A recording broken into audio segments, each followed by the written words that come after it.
points unknown. If you're within the sound of my voice, you're listening to Welcome Home Podcast for the DBC.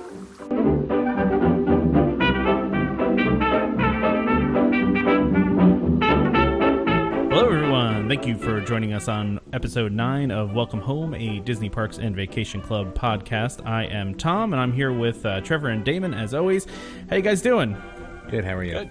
Good. It's kind of like Christmas in July if you're a D23 fan or just a Disney fan in general. It's I can't even believe all the stuff that was announced, and we're going to talk about all that stuff today. So I don't know if you guys were as glued to the computer, or in my case, my phone, as much as I was.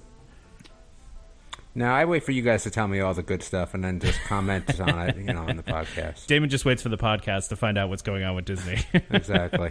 See, I was reading everything all weekend, and I know you were away, Tom, and I was wondering why my phone wasn't blowing up. And I was like, oh my God, what? There's so much stuff. Trevor's like, is Tom okay? But we're also joined today, besides the three of us today, we have a special guest joining us today as well. His name is Chris. Chris is the co-founder of Disney Talk on Facebook and is also an admin on several DVC groups, including Disney Vacation Club members. We really appreciate you being on the podcast with us today, Chris. It's great to be here. I appreciate you guys inviting me today. Yeah, it's great to have another voice, and especially somebody that talks about this stuff a lot on Facebook too. So, as you guys might have guessed, this episode is all about the massive amount of announcements that came from D23 last week. It's going to be long, everybody. It's going to be long. Hunker down. You might want to do it in two sets. You might not want to just sit down and listen to it unless you're the sort of person that goes on a 3-hour marathon run. Yeah, exactly. Or maybe you have a long commute. If you have a long commute, then you're in good shape for this episode. So I think the first place we have to start, just because, we are a DVC podcast first and foremost, right? So the first place we're going to start, and by the way, those of you that don't know what D23 is, it's the Disney Fan Club, and they basically have a big convention every year where they make a lot of announcements. They have a lot of exhibits and things like that. And this year, I'm sure you guys have followed this as much as I have, but this has got to be the biggest one ever, right? So what's interesting is I've heard that a lot of this D23 stuff this year, there was a lot of things that were held out of San Diego Comic-Con that were released at D23. So I know that we're going to talk about a lot of the park stuff, but I think that what's going to end up happening is D23 is going to kind of take the place for Disney's kind of big announcements, at least in some sense of what they do at San Diego Comic-Con. That's just my thought, though. Well, yeah, that makes sense, right? It's their own event, so... and that's I would love to, once we get some sponsors here, we're going to have to sponsor a trip for one of us to go to D23, or all of us, and to do a show from there, because that would be the ultimate. Although this one was like the biggest one ever. I think, I don't know about Trevor. I know you follow this stuff, and Chris, I don't know how much you do, but I've never seen that many parks announcements before. I can tell you that we were all over on Disney Talk. My co-founder, Chantel Bitter, she had up-to-the-minute updates. She was getting stuff from everywhere and posting it live, and I have to say that this is the first probably D23 where I was excited. I always feel like as the Florida park goers, we seem to get the short end of the stick on some of the new stuff, and this thing was just chock full of good stuff for the Florida DVC park goers. And you know what the surprising thing is that I saw a few things, like when I was reading Facebook and Reddit, is that a lot of people pointed out that pretty much every park has something coming for it except Disneyland itself, which...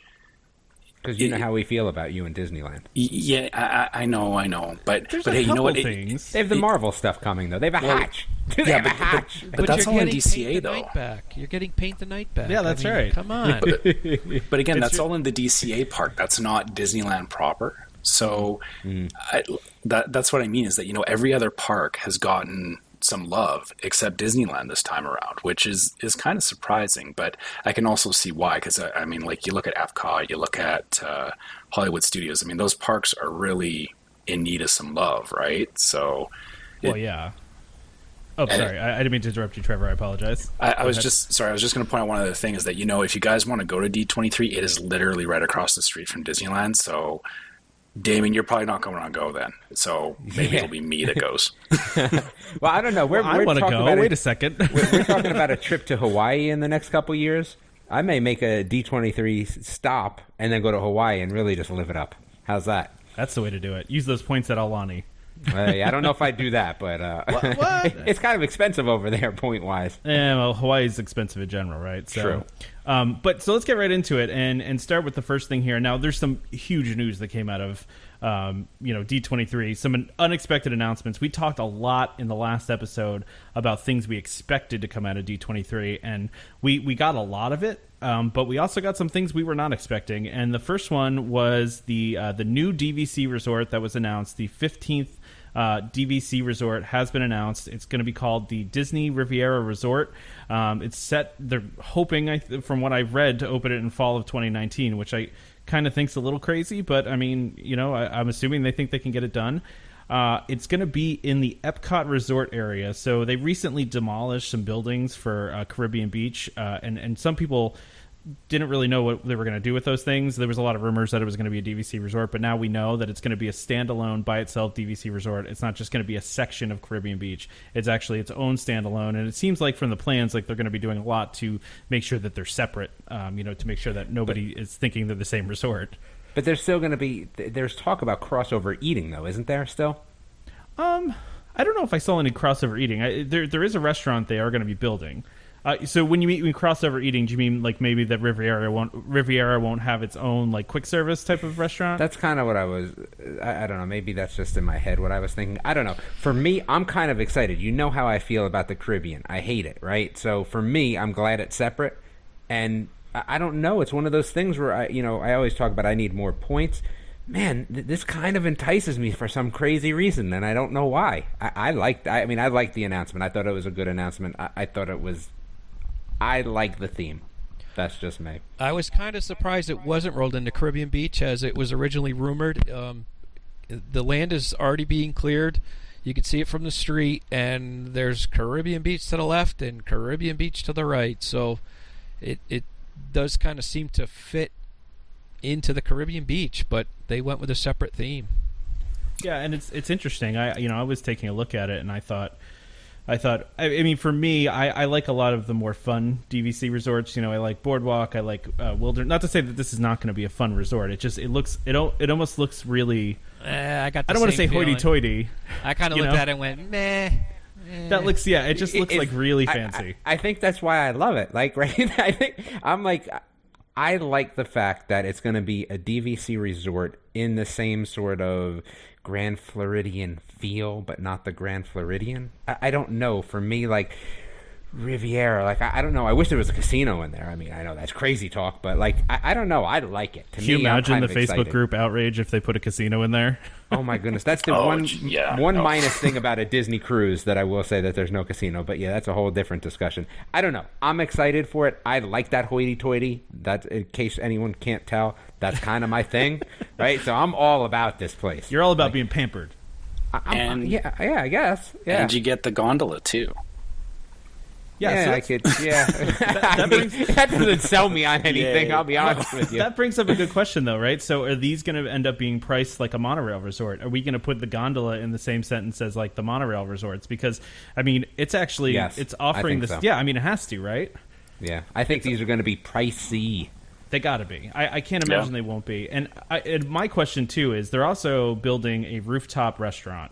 Kind of a la, California Grill in my mind. But for this one, you're going to be able to see the nighttime shows at Epcot and at Hollywood Studios from both sides of this restaurant. And I think that's where the big leak for this resort came out, because if you remember originally, they had already announced the tower for Coronado. So they're going to expand Coronado Springs, which was, Disney's moderate. They wanted to increase its convention business, and they wanted to put a tower on, and there was talk of a rooftop restaurant on that one as well, and it kind of leaked out that there was going to be 2 venues where you would be able to see Epcot fireworks from the top of a tower. So if Coronado was the first one, then everybody just speculated, well, Caribbean Beach must be the second. Yeah, and that makes total sense. And That's what the rumor was, right? That it was going to be that. And so now we know that it's got its own thing. And my question would be, with all this, right? So, oh, by the way, it's going to be 300 new units. It's going to be a deluxe resort. And, so where does 300 units put it in terms of sizing in comparison to other DVC places? I believe it's about the same as like Bay Lake Tower. Okay. In the same region as Bay Lake. Mm-hmm. Okay. Someone corrects me if I'm wrong on that. I'm sure someone will email us or send us a if message. not, we'll get an email. Yeah. Don't worry. Every time we get something wrong, we always get a really great email, and we appreciate it, guys. Everyone's Thank been you. super nice about it. No one's really poked us in the eye with an email. It's always been nice. We like that. That's true. So no, but that's so it's a pretty decent sized resort. I guess my question. This is going to sound like a weird question, but in my mind, so does this mean? I mean, this guarantees there's going to be some sort of nighttime show at Epcot, right? We talked a little bit last week about the possibility of Illuminations going away, but not for a second do we believe that they're not going to replace it with something if they do discontinue it, right? Because if they're advertising that this rooftop restaurant's going to have views of the nighttime spectacular at Epcot, then it's got to be a nighttime spectacular to watch, right? I don't know. Oh, yeah. Did you buy Saratoga Springs because you got to see the fireworks from the New Year's Eve celebration every night? Because that didn't last long. I'm a Saratoga Springs person, and I've only been there once. When they opened that resort, that was one of the big draws, that you would be able to see the fireworks from the then Pleasure Island New Year's celebration. They were still running the fireworks then.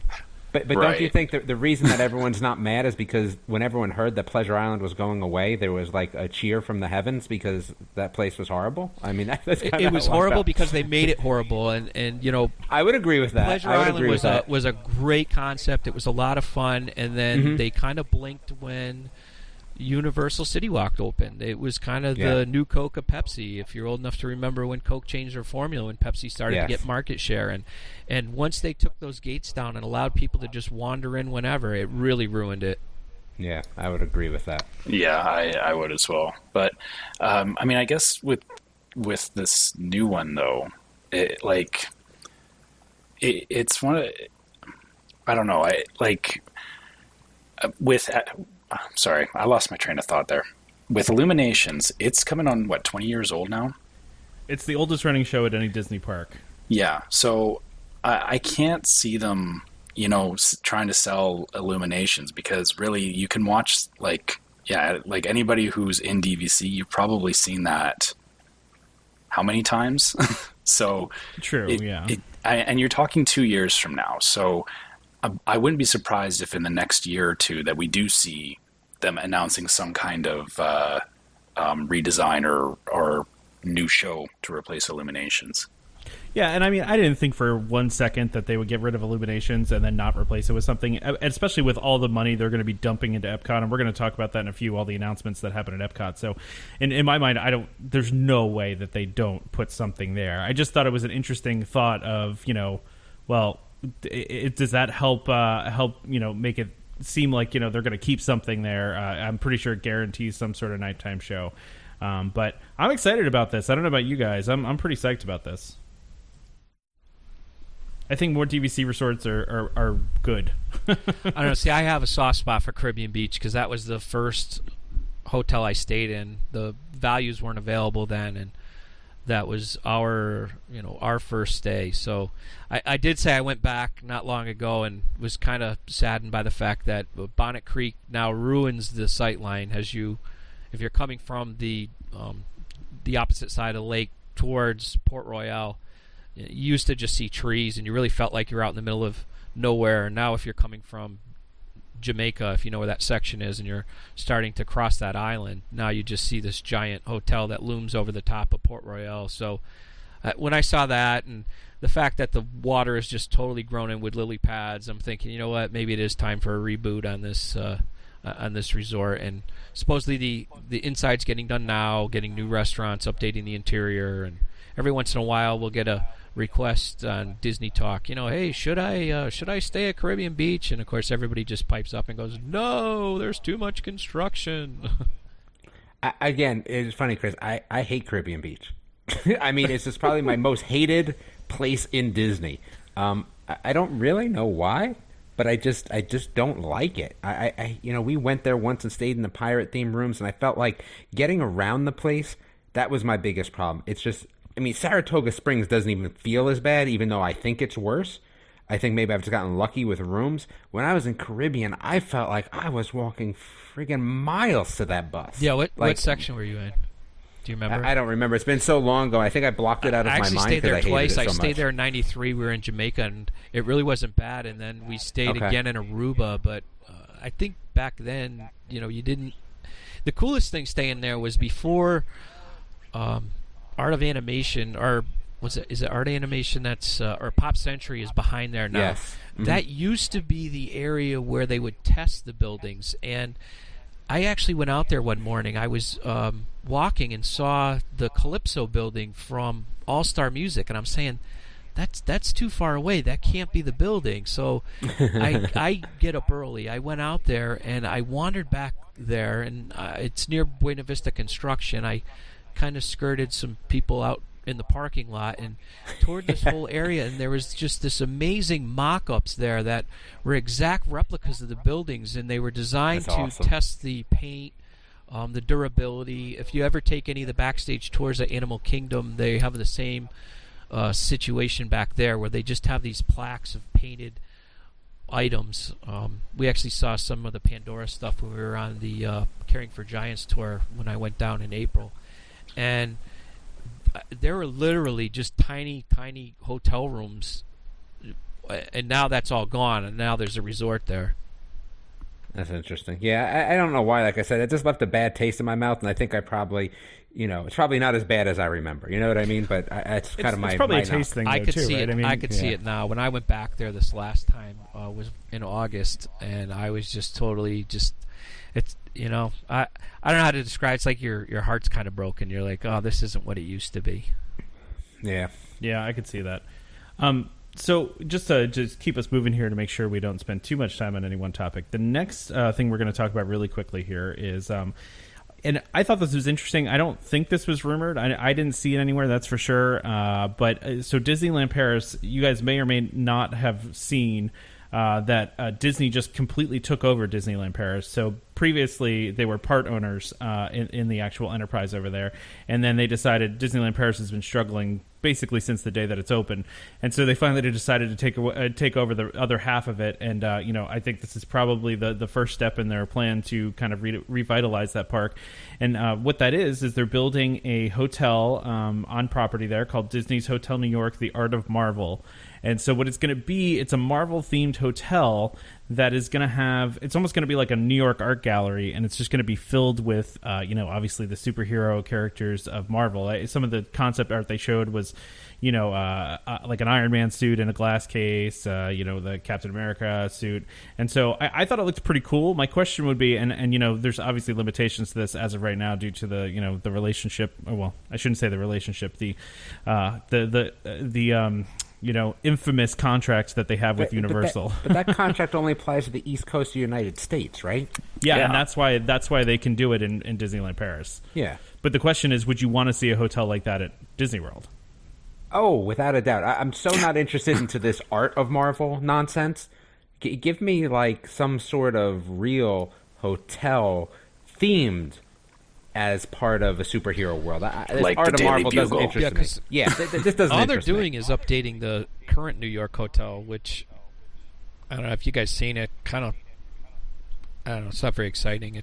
I lived right by New York, so I've seen the real New York. I don't need to go there. It really doesn't even look like New York. It almost looks like the decor is kind of brightly colored. It reminds me a lot of the Swan and Dolphin, to be honest with you. It's kind of got a lot of stripes and some bright blues in the carpets and muted tones on the wall, or kind of contradiction, and the whole outside of the building just kind of has a Days Inn feel to me. I wasn't very excited about it, so maybe this will kind of inject some excitement into the lobby. Yeah, and I was actually just thinking, Damon, kind of along to where your point is. We're going to get into the Star Wars Hotel in a second here, but the Star Wars Hotel, if that's as successful as they expect it to be, I mean, next step could be a Marvel themed hotel where I don't think they're going to be able to do it. I heard that contract is like iron freaking clad. It might be. I mean, it's interesting an idea if this. We're going to talk about this. I think in a second, we'll see it on the West Coast before we'll ever see it in Florida. I'm not sure exactly how the contract goes, but if you remember when they used to wrap the monorail people would ask, well, how can you get away with the I think it was the Avengers there, where they had all the characters in one movie, and Hulk is also on the monorail, and people say, well, doesn't that break the contract? How are they getting away with this? And I guess the stipulation in the contract is it has to be in the theme park. So that's why you never saw that wrapped monorail in Epcot, because that monorail did go in the park. Funny. So they kept it on the Magic Kingdom loop, and therefore it kind of skirted that whole, well, you can't have a character in the park thing. And that lasted a long time. I mean, we haven't seen any since, but that's how you got those characters there on Disney property without, getting sued by Universal. It does seem like Disney's been testing the boundaries of that contract lately. The way I look at it is they have enough money. I think what's going to eventually happen, they're just going to buy out the contract. There's going to be a stupid number. All our ticket prices are going to go up $5, right? They're going to cobble together $3 billion, and it's going to be something that Universal will not be able to say no to. And to be absolutely honest with you, I was just at Universal as well. I mean, there used to be a point where those rides were kind of broken down because whatever they were working out with the contract, like Universal was like, it felt like that area was like getting a little slummy, right? Well, they've gone back and they redone a little bit of the Hulk, right? So that's like kind of, air quote updated and things like that. I'll be honest with you, I think what's going to end up happening is that they're going to sell out to Harry Potter, right? We're going to see a Harry Potter hotel, and that whole area of Marvel is going to turn into something Harry Potter. That's my personal take. I think when listen, it's no secret that Universal really has no land left. And if they're going to build new attractions, they're going to have to tear stuff down, and they're going to have to reimagine stuff. And that is a great area where they could just say, you know what, we're ready to move on. Let's tell Disney we'll take that bag of money, and we can do it on their dime. Yep. Yeah, I do like the Hulk ride, though. Chris, just so you know, Tom rides no real rides. That's not true. No real rides. He doesn't. So the Hulk and like Doctor Doom. I mean, I don't know. Maybe we'd see him on Spider-Man, but those two rides would be off the table. I would go on Spider-Man. Yeah, that's what I'm saying. Maybe I said, but not the Hulk and Doctor Doom. Doctor Doom for an off-the-shelf ride is fantastic. I do like that. So Chris, the other one of the things for me is I love Dollywood. Love Dollywood. I've even said, I think on the podcast, that I might actually like Dollywood better than Disney, which is crazy. But they have a ride there that is Doctor Doom, but 30 feet higher, called like something drop. And we just went on it when we were there this past couple weeks ago, and that was also very fun. Very fun. You'd have to go on the version that's on top of that tower, the Stratus Tower there in Las Vegas. No, thank you. That's crazy. No, that's a little much for even me. Yeah, I did that once. No, thank you. Yeah, and I've done it none times, so also no thank you to that. But so anyway, so I think it's an interesting concept for a hotel. I think it should help definitely for Disneyland Paris, and I think it's a good idea. I would love to see something like that at Disney World, but like we said, it's kind of restricted at this moment. We don't know if that can ever happen, although based on what you said, Chris, it sounds like if they built a hotel outside the park, that the contract doesn't apply to that. Am I wrong by saying that?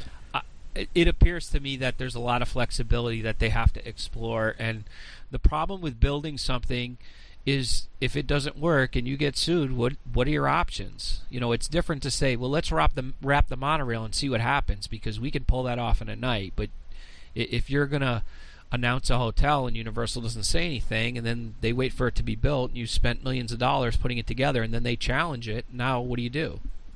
It's risky. Yeah, that's a good point. The other thing too is so the Universal contract only applies to like Hulk and Spider-Man, right? It doesn't touch any of the other Avengers or Guardians or any of that stuff. You have Doctor Doom, right? So it is definitely... Actually, I'm going to probably let Chris take this, because, I mean, I know a little bit, but he might know a little more than I do. It's like a specific set of characters, and, obviously we've seen Guardians come in now, and we'll talk about that later. But the other issue is that, again, what does that contract mean? That thing is under lock and key, And if that's the case, then why not try something small? Why not try a meet and greet in a hotel? Or why try something that you can challenge, that you can pull out really quick if Universal cries foul?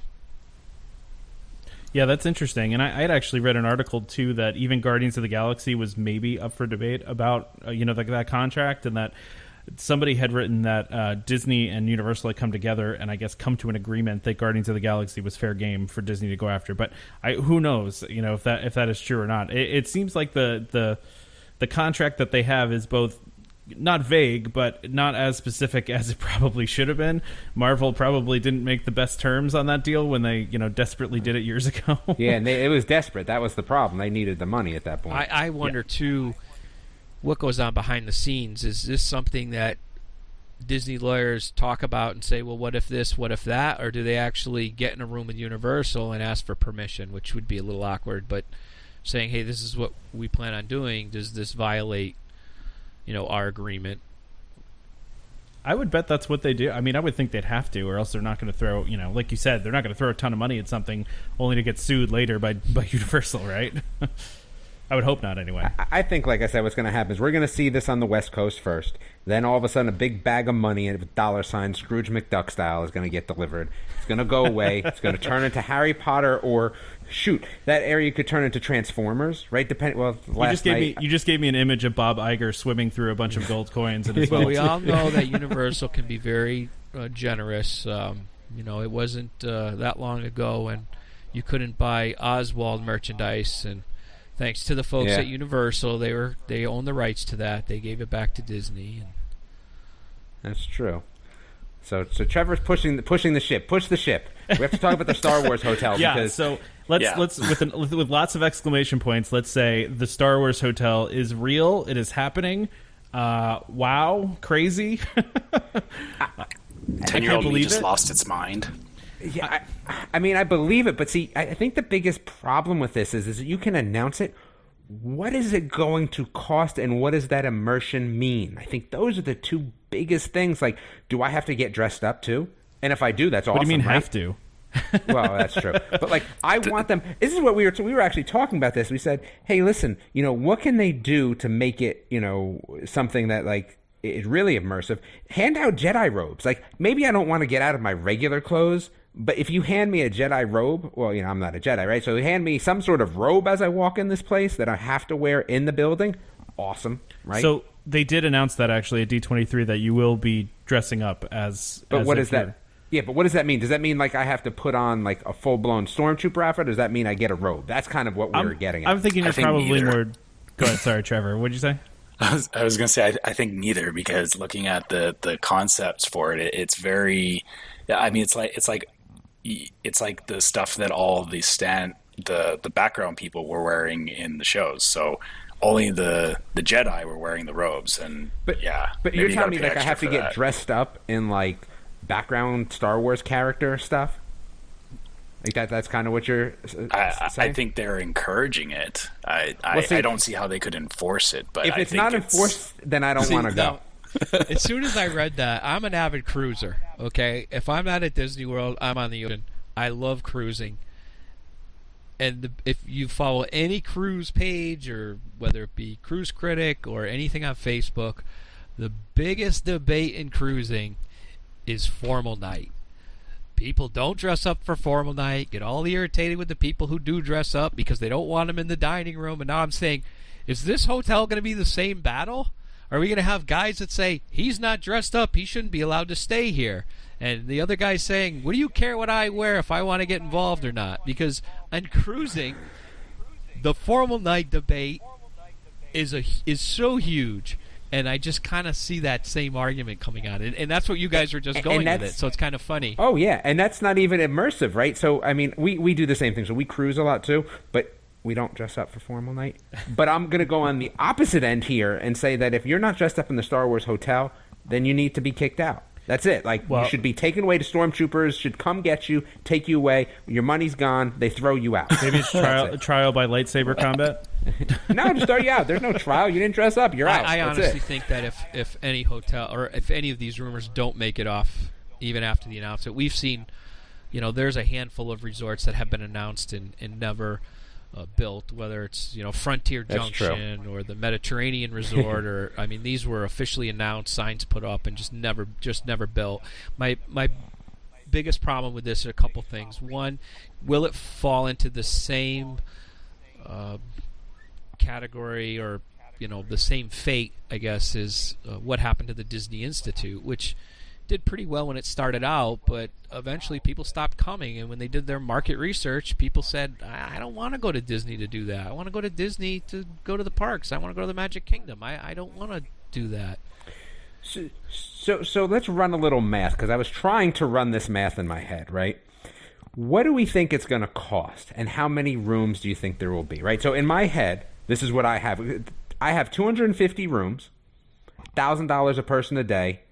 What did they announce how many days it's going to be? They didn't. They just said it's a multi-day experience. Okay, so I'm going to say 3 days, $1,000 a person per day, 250 rooms. That's what I'm thinking. I mean, I could be way off base here. That's going to take a long time for people to get through it that want to do it. For how many how many people that are going to be just like me, that are going to be lined up day one, it's going to take a long time for people to get into it. That's what I kind of wonder. If you do this and you build this, can you still make money if you do if that's what you're doing? If you're limiting it to, let's say, 250 rooms as a 3-day experience, and you can fit in 100 of these episodes, even at $400 or $500 for, say, a base room. Again, it's such a niche market. I just don't. I'm a pessimistic person anyway, and I just don't see that working. I just think if you took something besides Star Wars, maybe, but I think Star Wars market is so huge, I don't know. Sorry, Trevor. I was going to say, this is my thinking is, when you talk about like people going to Disney hotels, they look at a Disney park as, well, it's my holiday. They're thinking about it differently. The people that are going to go to this hotel, they are Star Wars crazy. I can guarantee you that this will be the most I wasn't going to use the C word. See, that's the thing. Well, I try to stay away from that. But they're the most passionate people you will find about this kind of thing, and they will love this. So I don't see, the price point I don't think will be an issue for the people who really want to do it. And I think that there's enough people out based on, comic conventions and everything else that I've seen around Star Wars. I think it's big enough to at least maintain this for a little while. And the other thing about the dress code, it almost sounds to me like, they're going to include clothes as part of the experience, which I don't know. I thought that too, but I just don't know. But, kind of like pick your magic band, pick your outfit. Yeah, it makes sense, right? If you're paying for this whole big thing, and they're like, well, here's your attire for it. Here's the other thing: is it that, or is it going to be something where, like, you take those old timey Western photos that you just go and pick something out, a la Westworld? Yeah, right? Like, it's going to be something like that. The scene in Westworld where they're it's checking like in. Clothing that fits over your own clothing. That's what I was thinking, these Jedi robes thing. I have this feeling it's going to be something simpler as some sort of standard robish outfit. Yeah, I would guess that too. So everybody... well, maybe you have like a couple different colors or something. Yeah, there's got to be some personalization. So now what about right? this? What about the people that are really into it and own their own stormtrooper outfit? Are they going to be allowed to take that? No, dude. It's nope, because it's just like the princesses in the park. When you turn over 13, no dice. It's going to be no way. That's true. They won't let you... if you brought your own stormtrooper gear, they would just say... Because some of that... Right? Have you guys... And listen, this is an interesting thing. Have you ever been to the park and seen it? Because, again, now you can't do it. Ever been to the park and seen a princess, an adult lady dressed up as a princess whose outfit just totally beats the crud out of Disney's outfits? Because I have many times. That does exist. It's called Disney Bound. Well, they also have Disney Bounding, but usually it's... Yeah, which I've never done before, but... if you look at comic expos, that's where you cosplay get people. Yeah. I've seen it in the park where like that Cinderella looks better than that Cinderella. I've asked my wife if I can show up to the park dressed as a Dapper Dan, and she said no. No, the Comic Con. Get kicked out. Some of those outfits are amazing, and the question is are they tied to Disney? Are they going to go? It's a complicated question, and I'm sure they did their research on it, but like I said, out of all of these announcements, this one may morph the most. You may ended up getting a watered down version once it's built and up and running. You may get something that changes in only a few weeks, and hey, this didn't work or that worked. It's just so new. I have this feeling that Chris may be right, where we're going to get a watered-down version of what has been announced, which makes me sad. My thought is a little bit different. I'm thinking they're just going to make this as personal of an experience as they can. I feel like it's going to be really small. So what I mean by that is maybe like a 50-room hotel, right? So do the math on that, though. You know how much... Because it's going to cost a fortune. I think it costs over that would if you go to 50. I think you're over $1,000 a person per day. Let's call it a 3-day experience. Man, I don't even think Disney could do something like that. That's almost like Westworld money. Yeah, it's. I mean, it's true. I mean, I'm not really sure. I have a lot of questions about this. Like, if while you're doing this, if you're I mean, it would probably make sense that you're only allowed to stay in Star Wars Land, right? I mean, like, what if you're just walking around Star Wars Land? It's like, I'd really like to go on, Tower of Terror right now. Hey, are you allowed to leave? Is it, are you constantly? I think what's going to happen is that there's going to be events during, the day, or it's something that's just, are you shut off from the whole? Are you shut That's off from what I life? was wondering. So this isn't the type of play. Do they make you locker up your cell phone? This doesn't seem like the hotel where you're going to stay for a week to tour all the parks. You're going to go there for a few days. You're going to get immersed in Star Wars. You're going to hit Galaxy Edge, and that's it. That's all you're doing. So again, it comes back to, is that what people are going to want to do? Are they going to go to Disney and carve out X amount of days out of their week to just do that experience? I will. I'll be one of the first people signed up. And I'll tell you, if it's $1,000 per person is kind of like what I'm looking at. I hate to tell Disney that. Not that Disney's really listening, right? But I hate to tell them that. But like that's kind of like where I would see it. And I'd be okay with that. I mean, that would cost a lot of money, but I'd be all right with that. Yeah, it's going to be really interesting to see how this goes, because I tend to think, and I hope, Chris, no offense to you, I hope you're wrong, because I definitely think it would be cool for it to happen, So I would hate for it to be one of those things that gets announced and never happens. I almost just feel like there's so much momentum, though, and there's so many Star Wars fans, it's almost like it has to happen, right? Like, at this point, if they just backed off on it, I feel like people would lose it. I don't know, though. I mean, who knows? I could see them watering it down to the point where it would appeal to a broader audience, maybe be a little more palatable to people. And, I don't...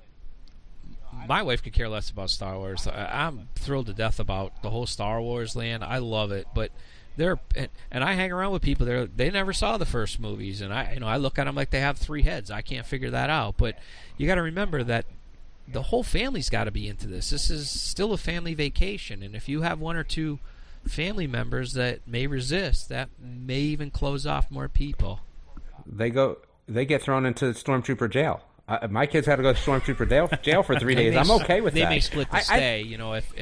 If 2 out of 4 people are into it, maybe the other 2, spend a day at the spa or whatever. But I think what we're gonna know pretty much right away what they're doing when we figure out how big it is. I think once again, if you're, because I would agree, if they all of a sudden say that they're doing 3, I don't even know how many rooms would be big. 1,000 rooms, 1,500 rooms, whatever. What's the biggest hotel there?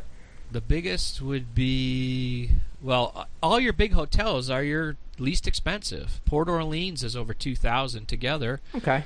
Pop Century is almost 3,000 rooms. Caribbean Beach is one of the largest with over 2,000 rooms. So I think if we see something over 1,000 rooms, we're going to get something watered down. That's my opinion, right? Again, like you said, make it more palatable to people, and I think more palatable in their pockets. I think if you go to 250 rooms, you probably get a more immersive experience, but it's going to cost a lot more. So I think that's when we're going to kind of know where they're going with this if they make it that far. I honestly think that this was leaked on purpose. If you remember, the artwork was mysteriously just kind of out there. Yeah. I think you'll see a lot of trial balloons with this resort before it's finished, and they'll make tweaks here and there, and I agree. They want an immersive experience, Damon. I do believe that they're looking to make this a specialty hotel, unlike anything out there. But if they have to carve it back based on reactions from social media, they will. And you know what the interesting part about this is that when I heard this announcement, I was very excited. But again, you know what actually got me even more excited? I said, what if they did Harry Potter in Universal? Well, they actually... So I just read an article that ever since Disney announced this, that Universal's putting out their own kind of trial balloons about doing exactly that. So okay, so here's the question. I'm a Harry Potter person. I think Harry Potter is a little bit easier to do. I'd rather go there. I hate to say that, but I'd rather go there. But I think Disney would do it better. I don't know enough about Harry Potter. I'd have no interest in that. Yeah, I think Disney has the money to do it better, but I think the Harry Potter world translates better. Unless you're giving me like the cantina, unless like I don't even know. Like, what could they do there? So what's the immersion, right? So is it going around to the park and hitting little buttons and picking up little things? Like what is this immersion going to be? Well, so based on like the concept art, and one of the things he actually said in the presentation was that, so when you're staying in the rooms, it's going to feel like you're on a ship, right? So it's like you're staying on a ship, and then every window that you look out of this hotel. So if you're looking out your window in your hotel room, you're looking into space. Kind of like Harry Potter Land, how they do that. But go ahead, okay. Yeah, you know what I'm saying though. Like, Yeah. so it's, I would say it's more like the Skyline restaurant, Disney Cruise Line. Come on, let's keep it in the family. Yeah, that is true too. All right, I'll give you that. David's going to break off actually- and make his own Universal podcast. No, it'd be I was too much actually work going to for me. compare it. Yeah. Sorry, I was going to say actually going to compare it to the restaurant that they're opening in Epcot. That's supposed to be space themed. I get the feeling that that'll be the Disney trial run for that effect and what they do with it. I think Disney Cruise Line already pulls that effect off, where you can go to that Yeah. one bar where it looks like you can see the skyline of any city. They change. Yeah, it's pretty cool. They change it. And, Oh, well, and the interior rooms on Disney Cruise Line too have the portholes too, right? That show the outside of the ship. If you're far Yes. down, if you're in the cheap seats, yeah. If you're which is where I would be, because yeah. Well, so you haven't given all right. So you got me a window. I got a window. Well, okay. Like, so is it complete like immersion, right? Is it like a murder mystery? How involved am I going to be for the money I'm talking about? Like, can I mean, again, I'm talking crazy. Like, can I like take a blaster and stop a stormtrooper from doing something? Yeah, but did you notice when they talk about even the new Star Wars area that everything is about? Well, if you do this, it's gonna affect that. If You know what that's like, though, right?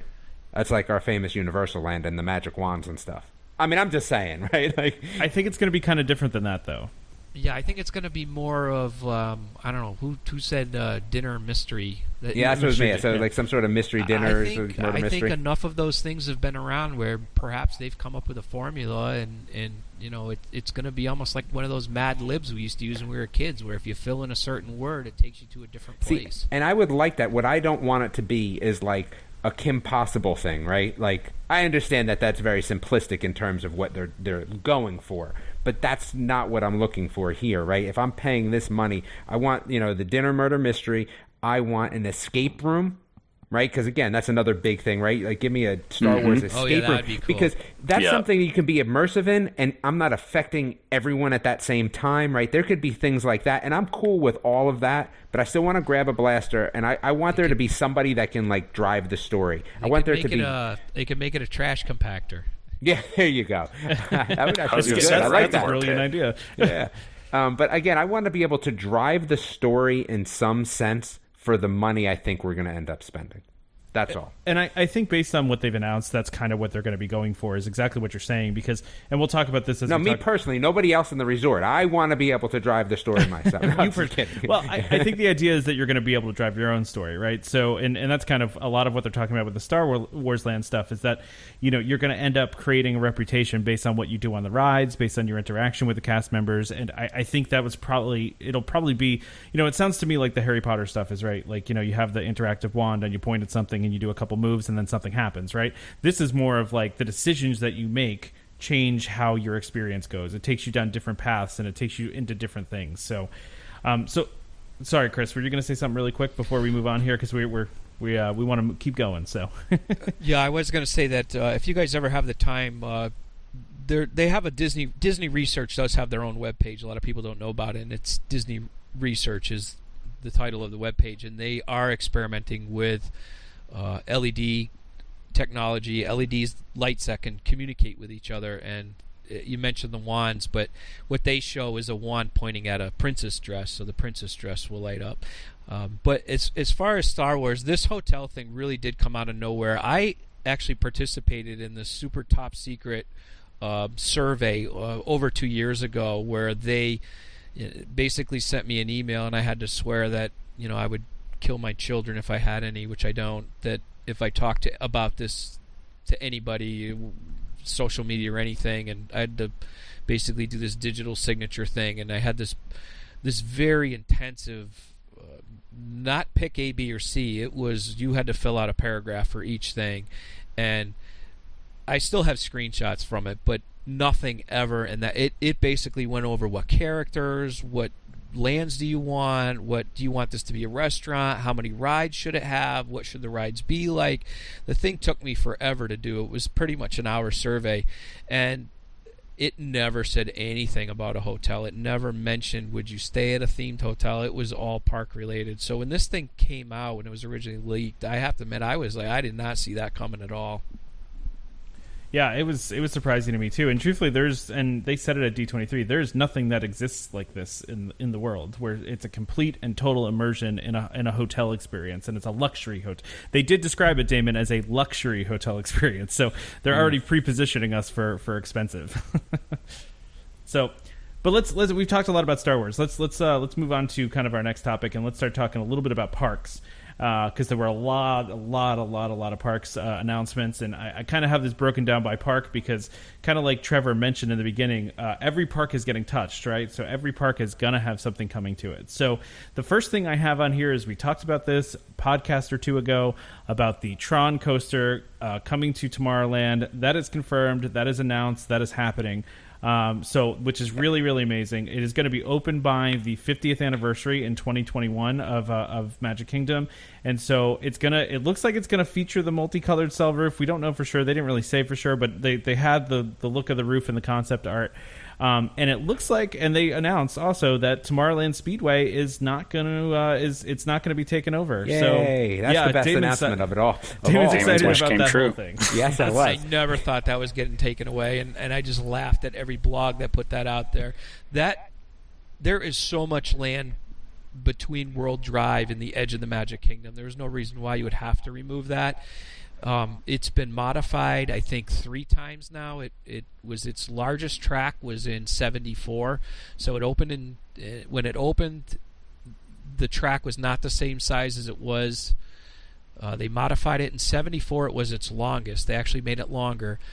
They then, when they put Space Mountain in, they then shortened it to put in '88 to put Mickey's birthday land in, and then they had to shorten it again.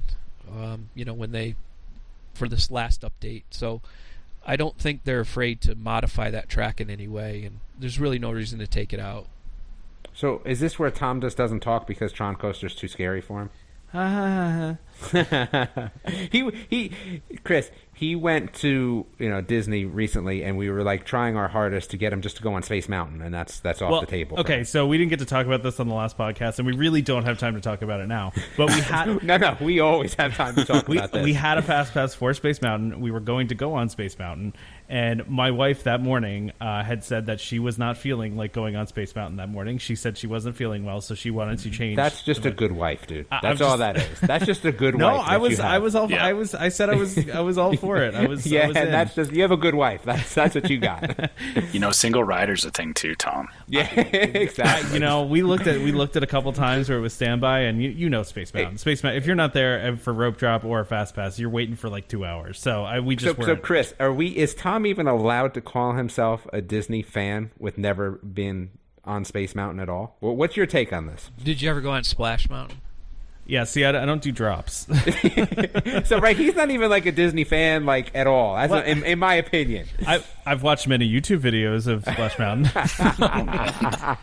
I have been unable to ride. I went in April, and then, I don't know, my wife and I booked DVC stay for the first week of April, and then realized that everything's opening after we leave. So, that was kind of dumb. So, we decided to go back again in June, but both times I did not make it to Space Mountain, and I was very upset. That's one of those must-dos for me. I have to ride Space Mountain. So when Tron comes out, is that, like, to me, I've always loved Tron. Like I grew up with movies, that, right? Yeah. Mm-hmm. Yeah. So, you're literally going to have Space Mountain and Tron right next to each other. I feel like that whole area is just going to, like, blow up when I saw Tron, as soon as Shanghai opened, I, of course, immediately ran to YouTube, and I was just super excited. I said, I want that. Mm-hmm. I want that. But then I was thinking, I'm like, I don't know if I want the Tron one. I mean, you could easily modify that to make those speeder bikes and put that in Star Wars. That would be awesome if it was in Star Wars. I never even thought about that. And you could go through the indoor forest, and I started thinking this would be a better ride for Star Wars. But we ended up with Tron, so... I'm just happy for me that we're getting something that's a little bit of a thrill ride. again, I'm a thrill ride person, and I think that for me, as I get a little bit older, as my kids get a little bit older too, that's something that is a little bit lacking. And I'm happy about this announcement. Well, and this is actually, even though Chris just ruined it for me, because now I'm like, he's right. Indoor forest would be the awesomest thing ever. Well, they could do it. They could do it. Well, I mean, not there. They couldn't. Well, no, I mean, at Star Wars Land later down the line, I mean, I'm sure they left some room for expansion. Yeah, I guess. Yeah, because there's no. They only morph spinner rides. Come on, That's is true. That's true. But yeah, there's no actual. I mean, there's going to be a simulator ride in Star Wars Land, but there's no coaster or anything, right? Yeah, see, that's I can just barely do Star Tours. That's my weakness. Is the old Star Tours, Chris, used to get me. The old one, especially, we were there when the old one was like almost finishing, and like it was really far off between the movement and the video. That used to get me. The new one, not so much. Yeah, when I went on a backstage tour and they took us into the room, we had to wait until the lights turned off to actually go into the room and watch it move, because it was weird was that I don't think you've ever noticed it when you go on. If you walk in there, you actually can see the big empty room. There's nothing really there to stop you from looking over the little gangway that you walk across. So once the lights were turned off, then we could go in there. We could turn the lights on. We couldn't obviously turn the lights on in the room and while the machine was moving. I mean, while it was loading and unloading. And he actually explained why people get sick on it. It's because that old ride, somebody had to sit in there and move a joystick to try to match the film, and he was in there he was the only one that couldn't get sick. He did it for days to try to match it. And that's why the new one is all computerized, so now they can sync things up exactly, and that's why the old one made you more sick than the new one. Oh, that's interesting. I did not know that. But I'm super excited for Tron. Like I said, I think that it's going to be, like I said, a thrill ride, which is something that's needed there, in my opinion. So, well, and it's the fastest roller coaster Disney's ever built. So, what is the speed? What are they looking at? I forget. I believe it's slightly over 65. Okay, and Rock and Roller Coaster is what? Like 62. Like it's not that much faster. That's only on launch, though. That's exactly right. Correct. Yeah. Well, Tom can enjoy the light show. The canopy. I'll stand underneath and watch how cool it is. It is really cool. If you haven't seen it, if anybody's listening and you haven't seen the Tron coaster, go to YouTube, check it out. Definitely. The lighting is amazing. Yeah, and I'm it hoping will really add a lot of kinetics to and atmosphere to Tomorrowland. I mean, the new LED lighting on Space Mountain. These are the things that I notice when I go to the parks, and I'm not sure how many people notice that, but when they put that new LED lighting on Space Mountain, it was like, that's fantastic. It's just so vibrant, and it changes colors, and this is just going to add to it even more. So that's funny because when was that put in, the LED lighting on Space Mountain? I've been to too many trips where I noticed it. Was it two? It's been a while. It's been a few years. So it's funny, like it totally didn't even know that happened. Like I ride Space Mountain every time I go. Totally didn't even know that happened. I'm like so oblivious. I think that's why, like, when my wife gets a haircut, I'm always in trouble. It's like I'm one of those people. So I don't even remember noticing that. Well, what I equate it to is so Tomorrowland in Disney World has the Tomorrowland Transit Authority, and Disneyland used to have the People Mover. And I remember when the People Mover was operating, and now that it's not, you're right, Chris. The kinetic energy of the area just dies when all you've got is just static concrete structures, right? And they lost it with the Skyride getting taken out too. I mean, you lost a lot with that. Oh yeah, I missed that too. It was that. I mean, that just added to the whole atmosphere of it. And when it's not there, you're just kind of looking around, and it's just these buildings, and it doesn't make it any better than any other theme park with just facades. Like you need those things, and I think you're right. Tron will bring that. It'll bring that movement back to the parks that they've kind of lost in Tomorrowland, I think. Maybe the whooshing of the Tron cycles will drown out the putt-putt sound that everybody hates about the Tomorrowland Speedway. I love that sound. I'm sure we'll get rid of the gas stink, though. The gas smell. They need to change I love the gas smell, too. Yeah, I like the gas smell, too. Yeah. If it goes all electric, I'll be disappointed. So you guys believe that it gets a complete reprieve, huh? That it's not. They're still not going to replace it at some point? Nope. No, leave it there.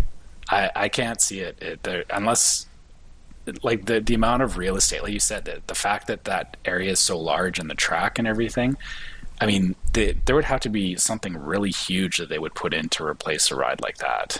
And see, this is the other interesting thing. When we were talking about this, in general, and we were talking about how Epcot's getting away from these sponsorships and things like that.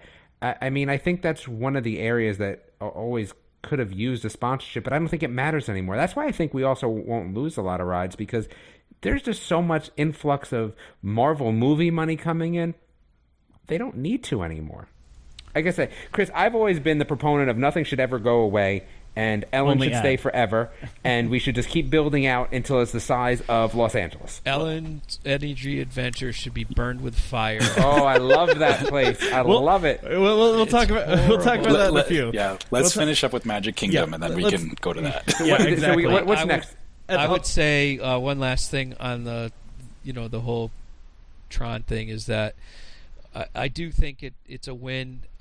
I think that area needs it. They'll have to probably put a tunnel up to hide the train. They really don't like the train to be seen in Tomorrowland. I still like that they kind of keep it that way. The smokers will be disappointed because that's where the smoking section is. Sorry, smokers. They'll have to find a new place.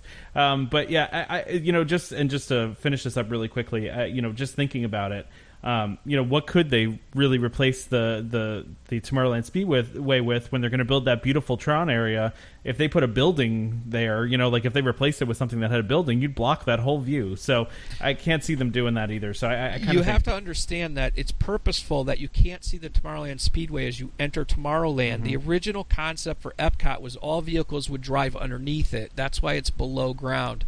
When Tomorrowland was designed and the People Mover put in with the Skyway, it was supposed to represent the different levels of transportation that when we looked into the future we would see. And you also saw it in the Skyway exhibit at the World's Fair. So you had your ground transportation, which was actually below ground. Then you had the People Mover, which was your midway transportation, and the Skyway, which was represented that upper level. So it's not a coincidence that you can't see the Tomorrowland Speedway as you enter Tomorrowland. That is purposefully done. Oh yeah, definitely, and that's what I was saying. If they were to tear it down and put something else there, then they end up blocking the view of the new Tron thing they just built. So yeah, I totally know what you mean, and that makes total sense. So just to move on here, the other Magic Kingdom announcement, and this one, I don't know about you guys, this one was like, what? I was kind of surprised by this one. I didn't see it coming. There were really no rumors about this that I had seen, but they are building a new theater on Main Street, USA. Right there in Magic Kingdom. It's going to look like the Willis Wood Theater in 1920s Kansas City, which makes total sense if you know anything about what Main Street USA is modeled after. The question is, there's no word really on when this is going to be completed or what's going to be in it. So my question is, first of all, I've seen conflicting things about where they're actually putting this. I have no idea. But from what I heard, it seems like it's going to be in a currently backstage area. And if you've ever left after a particularly busy parade show, they kind of walk you back through this area to get you out of the park to open up extra exits. If you guys know what I'm talking about, there's like a little backstage walkway between Tomorrowland and Main Street there. And so, but my question is, if it's behind Main Street, is it still really on Main Street? I don't know. I guess the bigger question is does anyone really care? No, I know. No, I don't. True. I don't care either. I think it's cool they're putting a theater in there. I think it's one of those things that's been, kind of lacking in there. My question is, did they bring back like an Aladdin from Disneyland? Do they throw Frozen in there? Like, what are they going to put in there? How about this? How about you take everything that Disney does on Broadway and just pack it up and ship it down there to be off Broadway, off Broadway? I'd be okay with that. When they announced this, and I also did not see this coming, I originally thought they were going to redo the theater. And I know Tony's isn't gourmet food, but I just have a nostalgic niche, like a little piece of my heart for Tony's. And I thought, oh my God, are they going to gut that whole thing and redo it and take Tony's out? And then someone corrected me and said, no, it's probably going to go in the cast member parking lot that's behind there, where they kind of dressed it up a little bit to move people out. And I was okay with that. And then I read that it's going to be modeled after the 1920s, and the total Disney nerd in me went, but it doesn't fit in Main Street USA. That's the wrong timeline. The wrong time period. I'm like, it's just not the right timeline. The whole thing just doesn't make sense to me, and that's why I think I'm like, this was the least interesting thing I got out of D23, because it was like, I don't remember anyone ever saying that we needed a theater there. Hey, I'm all for anything that eats people, because that's less people in another line, so I'm okay with that. I will say that I did see the Aladdin show at DAC at their Disney's California Adventure, and I was so impressed with that theater. I mean, that theater is. I live in Connecticut. I've been to Broadway, and that theater is a top-notch theater. Just technically speaking, the effects they can do in there, the lighting, the seating. So, I was actually a little excited to have a theater of that caliber put in the Florida theme park that wasn't originally designed to be some cheesy attraction, which is basically what they have now. So that part I liked about it. Well, Trevor, can I ask you this? If they threw, you've told me you've seen the Frozen show at Disneyland, and I'm assuming you've probably seen Aladdin too. If they took one of those shows and ported them over there, would you be interested in that? Like, would that make you feel more interested in it, or would you want them to do a whole brand new show? I honestly, I mean, when Aladdin went away, that was really sad, because Aladdin was a really good show, and I mean, Frozen's good too. Technically, there's a lot of really great effects in it, but honestly, for me, Frozen, I'm over Frozen. Like it was just way too big, and that particular show I could do without, because it just, I don't know, it doesn't quite have the same charm, and a lot of it had to do with the fact that in Aladdin, Genie had the ability to ad-lib in it, which made the show interesting and made you want to go back and see it again. Whatever they would bring to Florida, it would have to be on that same level. It would have to be something that, because I'm sorry, there's so many shows like even Fill Our Magic. I will go watch Fill Our Magic because I just haven't seen it in a long time, but it's like you were saying, Chris, it's kind of one of those cheesy shows. Like, you go and you watch it once, even like the 3D ones, like Tough to Be a Bug and stuff. You watch them once and that's it. You don't, unless you really don't want to go back and see it again. Like it's not the kind of thing that, the place is full every time. But the Aladdin show, that was always amazing. It was always full, right? I could see them bringing that back and then bringing it to that theater as opposed to bringing Frozen over, because they probably don't want to have the same show in both places. True. Yeah, and yeah, it definitely. I mean, it makes sense, and maybe it's something that they can rotate through. Is they start building around some of their different IPs, and you do get shows that change every couple of years. I would say the closest theater would be the Nemo Theater, and that is really just an enclosed theater. Remember, that was originally an outdoor theater that they enclosed. So I'm trying to think, do they have a theater of that quality? And I can't think of one. Maybe the Nemo Theater is the closest, but the new Lion King theater is pretty fantastic. But it's not a Broadway theater. It's not. It's a theater. It's a round. It's a theater. Cirque du Soleil is what it is. Yeah, right? I mean, when I don't know. So I tend to look at architecture. I tend to go into the parks. I try to suck in as much detail as I could, and that theater made a real impression on me. And I went in 2005. I went for the 50th. That it takes a lot to get me to get on a plane that long and go all the way to California, and that theater really impressed me. But it also fit, like you were saying, you were talking about it fitting in with the theme. It was at the end of Buena Vista Street, and it fit with the area that it was in, right? Whereas this Kansas City one, I don't know. My biggest issue, well, I guess it's the time period. I guess people wouldn't recognize that, but technically, really, you're looking at. My guess is Main Street really taps out about 1908, no later than that. The stars on the flags have 45 stars on them. That way they don't have to take them down at night or shine lights on them. But we had 45 states up until 1908. So that kind of fits in that period from 1896 to 1908. The expansion of the Emporium is dated 1901, which coincides with Walt's birthday, but it also coincides with the year it was built, which is 2001 when it opened. So as you progress through Main Street, the older section is further down by the train station, and then as you get towards the castle, you're actually moving forward in time, and that just kind of blows that out of the water. Yeah, I completely understand that. And I do wonder, like you were saying, are they going to just, that theater that's right there, are they going to just redo that theater? Because I heard that that's a possibility. But, it seems like they're building it in the backstage area. So let's move on to just the next topic here, so we can keep going and so we don't make this a 3-hour podcast, because we probably could. So we'll go right over to Hollywood Studios. That was all of the things for Magic Kingdom, but let's go over to Hollywood Studios, and there were some Star Wars Lands announcements. Not a ton. I mean, a lot of it's already out there. They had a big full-size model there, but the information was still I'm not going to say scant about Star Wars, but we do have a name now for the land. It's going to be called Galaxy's Edge. Which I think is an interesting name, although every time they name something like this, I just think to myself, well, everyone's going to call it Star Wars Land. No one's going to call it Galaxy's. Like, where's Star Wars Land? When you ask a cast member where to go. But who knows? Maybe people will call it the right thing. But so as we know, there's going to be a dark ride that's going to feel like you're in the hangar of a Star Destroyer, and then also there's going to be the Millennium Falcon.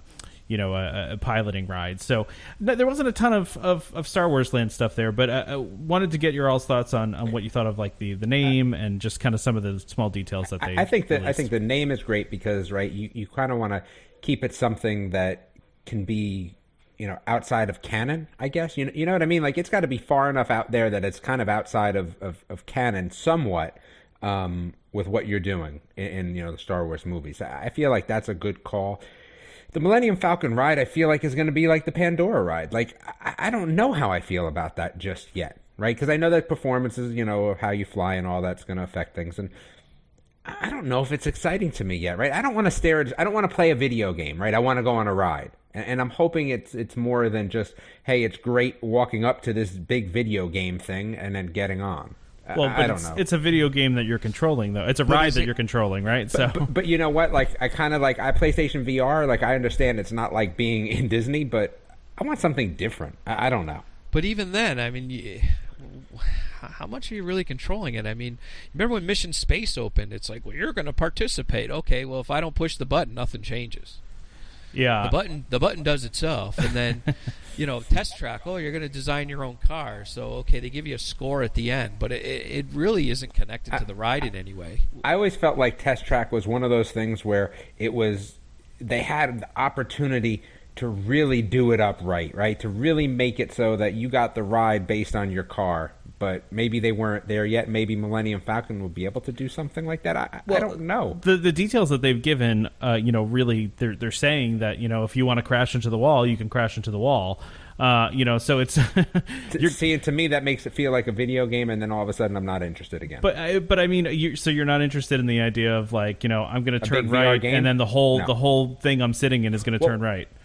No, because I can get that anywhere. So if you were to tell me that, like, there's a model of the ship somewhere and I turn right and crash into something and stormtroopers come pouring in the side, yeah, okay, right? You have me interested again. But to me, it seems like a video game, and I hate to be that guy, but if it's a video game, I don't care. Well, I guess when you say you can do that anywhere, I've never been able to, sit on something and pretend to drive it and have it actually move with my movements like that, Like, I mean, an Oculus will get you close for $399. Yeah, right? but you're not moving though. You're just sitting there with glasses on.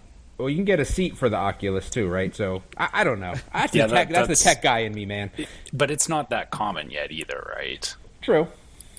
Yeah, I mean, I guess I see what you're saying, but it's to me it's totally different because it's not just VR. You're also you're controlling the thing that you're in. You're moving. But am I control? So here's the thing: if you can get me in the Millennium Falcon, right, kind of like Mission Space a little bit, like Chris was saying, where not everyone controls it, right? That all of a sudden, like, you got a co-pilot, a pilot, Yep. a Wookiee over to the right, and everyone's doing something different, and everyone's ride is based on that different stuff. That would be great. I don't want to get stuck with the screaming 3-year-old kid that doesn't know when to push the button and crashes my ship, and now my ride at, my place, my time at Disney is ruined. But that's what I'm looking for, but then I'm not looking for that if that all makes sense. From Especially everything I've after you heard, spend that's all what that it money is. on that hotel room. Yeah, that's Exactly. I'm going to be broken. What and all if of it a sudden, affects it? Yeah, what if it affects it? What if you go back and your my stuff's thrown out on the corner? Yes, exactly. Your dinner table, your reserved dinner table's been moved, and someone's sitting in your chair. But based on everything I've heard, Damon, it is going to be just how you described it. Exactly that way. I would think to a certain extent, and maybe it's kind of like a game of Call of Duty or Battlefield, where you feel like you're in an open environment, but you really aren't. You try to go one way, and you can't really run there. And here's the thing, like you kind of said, so what if I'm stuck in, so let's just say the ride takes 6 people. Again, I'm making stuff up, everybody, at this point. So take 6 people, I got a family of 5 with me, and then I got Joe Star Wars Dude, right? And Joe Star Wars Dude is the co-pilot, and he makes us crash up the Millennium Falcon. I'm kind of mad, right? Disney's not in the business of, like, making people be mad at the other person on your ride. That's why I'm kind of wondering, like Chris was saying, how much are we truly going to be able to, really affect our ride? And then if that's the case, I'm back to this video game thing, right? So I don't it'd know. be different if you're actually allowed to shoot him with a blaster. Well, that's true. Or we could go to Stormtrooper jail again. I'm all about this Stormtrooper jail. They You really need to want build there one. to be a Stormtrooper jail. I really do. Well, so yeah, that's, and we, as more details about that come out, we can definitely talk about that more. But there wasn't a ton of details. There was one thing I wanted to add though, is they did talk about if you guys all remember Rex, the robot. Yeah. Rex is coming back for Star Wars Land, Which is awesome. Yeah. Apparently he's going to be the DJ at the cantina, which I think is kind of hilarious. So they made him into Sunny Eclipse, basically. Yeah, Will he be pretty Paul much. Rubens? Will he be Paul Rubens though? Oh, that's a good question. Yeah. I'm sure he's available. He's available to do the voice, I'm sure. Now, whether Disney wants him for that, another question altogether, right? But everyone forgot about what happened so long ago, right? Yeah, it's different now for sure. But yeah, I think it's great. I was excited when Rex showed up in Star Wars Rebels, so I think I see it just as a good thing. The same as like you sit in Tomorrowland and you listen to Sunny Eclipse while you're eating your dinner. That's perfectly fine. Yeah, exactly. Now, did you think that model is even close to accurate? He kind of said it was for both parks, which seems impossible to me. And then, we've seen the steel structures of the AT-AT walkers, and I didn't see any of those there. But although I think was it Disney World, they look like they might be inside. They're inside the building, yeah. That's probably why. They're in the dark ride. Did everyone reference what Chris said? What kind of walkers they were? I don't know. AT-AT, So, I'm not going to get into it. We're not getting into it. So we understand that canon does call them AT-AT walkers, so we've had our own discussion about this. Yeah. So you were correct in my opinion. I don't want to start any fights. I'm just a guest here. It does. We're wrong all the time about stuff. I thought the model looked really interesting, and it had a lot of interesting things in it. I couldn't stop laughing at the little shadow people that they had set up in there, but that was just me. I also, if you listen to the clip of Bob Chapek, talking about it, he couldn't say millennium correct. He says millennium or something like that. It's kind of funny, but anyway, that's neither here nor there. It made me laugh when I heard it. But yeah, there's some. It looks really interesting. It looks big. It looks huge. And I, from what I've heard, the Disneyland and the Disney World version are going to be mostly the same, but slightly different, just based on the space. Wait, so Disneyland is getting this first? How much how much in advance are they getting it? Probably a couple months. Just really depends. They're looks ahead. further along. If you compare photos, Yeah. it looks further along. Yeah, and they're going to be the same size? Yeah, no, they're the same size, and they're all going to have the same things in them. It's just the Disneyland space is shaped a certain way, and Disney World space is shaped a certain way. So they're just going to be kind of look a little different. But they're going to be Why are they the same. getting it first? Do we know why? Why? Because they didn't have to build a magic conveyor belt to bring dirt from one side of World Drive to the other, I guess. Well, yeah, probably because there was a lot more teardown work that had to happen at Hollywood Studios, right? I mean, they had to tear down a whole a stadium. They had to tear down all that backstage stuff. I mean, I just think it was the teardown stuff took way longer, I think, than Disneyland. Disneyland should never get anything before Disney World. I'm on record to say that.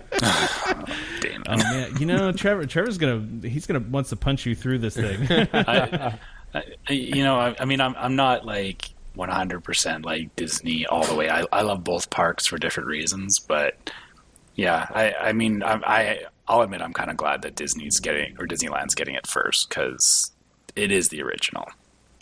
Regardless of what you say, Damon. Which one are you going to go to first? You're only allowed to say that if you're going to actually go to Disneyland Star Wars first. Well, we'll probably end up going to Disney World first, because that's where our DVC resort is. Yeah, and it's impossible to get a room at Grand California unless you own that, right? So. Yeah, if I could get to Grand California, maybe. Well, let's move on here to the next topic here.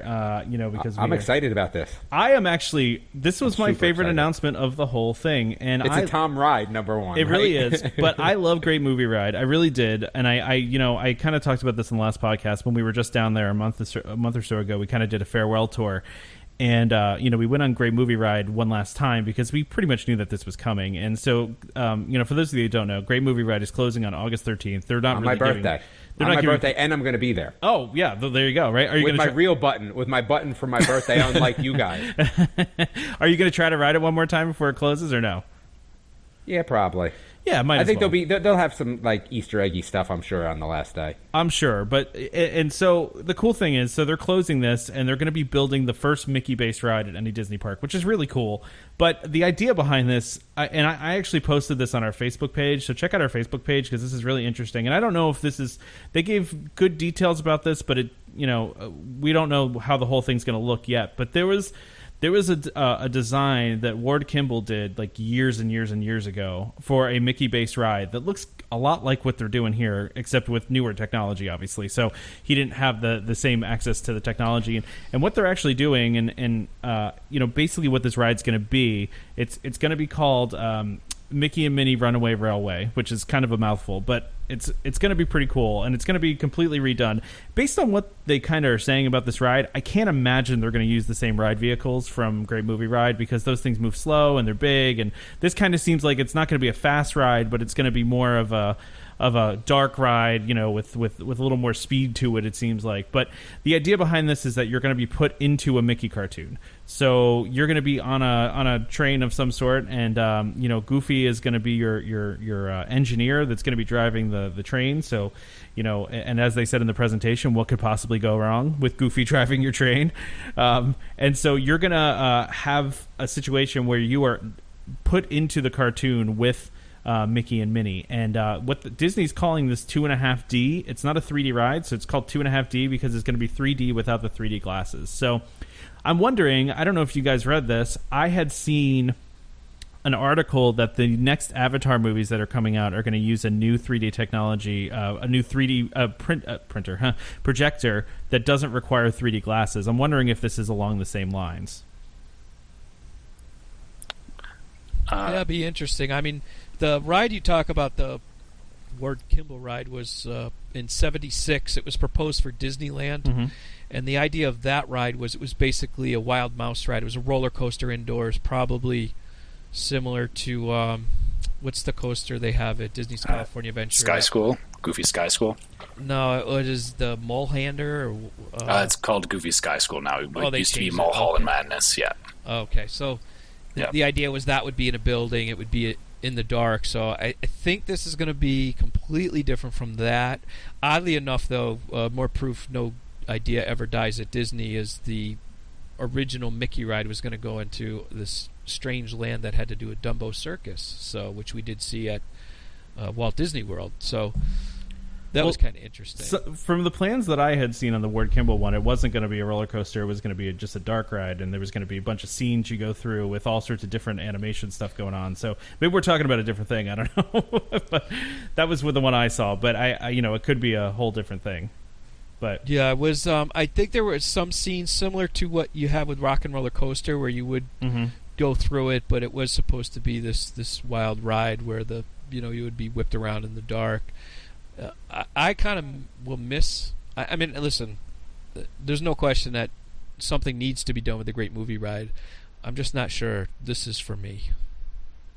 Now, it's going to be based on the new short cartoons, which have that different animation style. Is that correct? I call it the Ren and Stimpy look.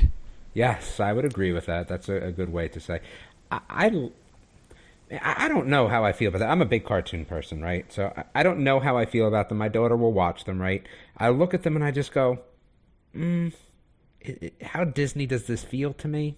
It doesn't feel that Disney to me. Again, the characters are there, but Disney to me is not that. I had the same feeling about when I saw the new DuckTales too, but I kind of got over that because that kind of got better as you saw more of it, so I was okay with that. But this, to me, I don't like those shorts that much. I'll be honest with you. I like this concept, but I don't love those shorts. You see, I like those shorts because there's so many Easter eggs in them when you watch them. I'll agree with that. Yeah, sure. And that was what I was always after when I watched them. Like I would be excited when a new one came out because I was always looking for, like, you'd see Harold from the Matterhorn in one of them, or Small World or whatever. And so I liked that they were blending between, the Mickey's world and the theme parks and stuff. So you like the animation style though? It wasn't awful, but I can definitely see it's a sign of a big change. And the big thing there is it's the difference between formerly hand-drawn cartoons versus these ones look like they were done. It was computer animated. Yeah. But yeah, I can't remember what the term is called. I'll have to ask my brother what it is. But yeah, do you feel that they're a little too much adult? No, I feel. I mean, honestly, if you look back at some of the old ones, Mickey's always done a good job of kind of traversing both the kid and the adult stuff, because there's always been jokes that, like as a kid, there was cartoons that I watched that the jokes flew over my head. And Ren and Stimpy.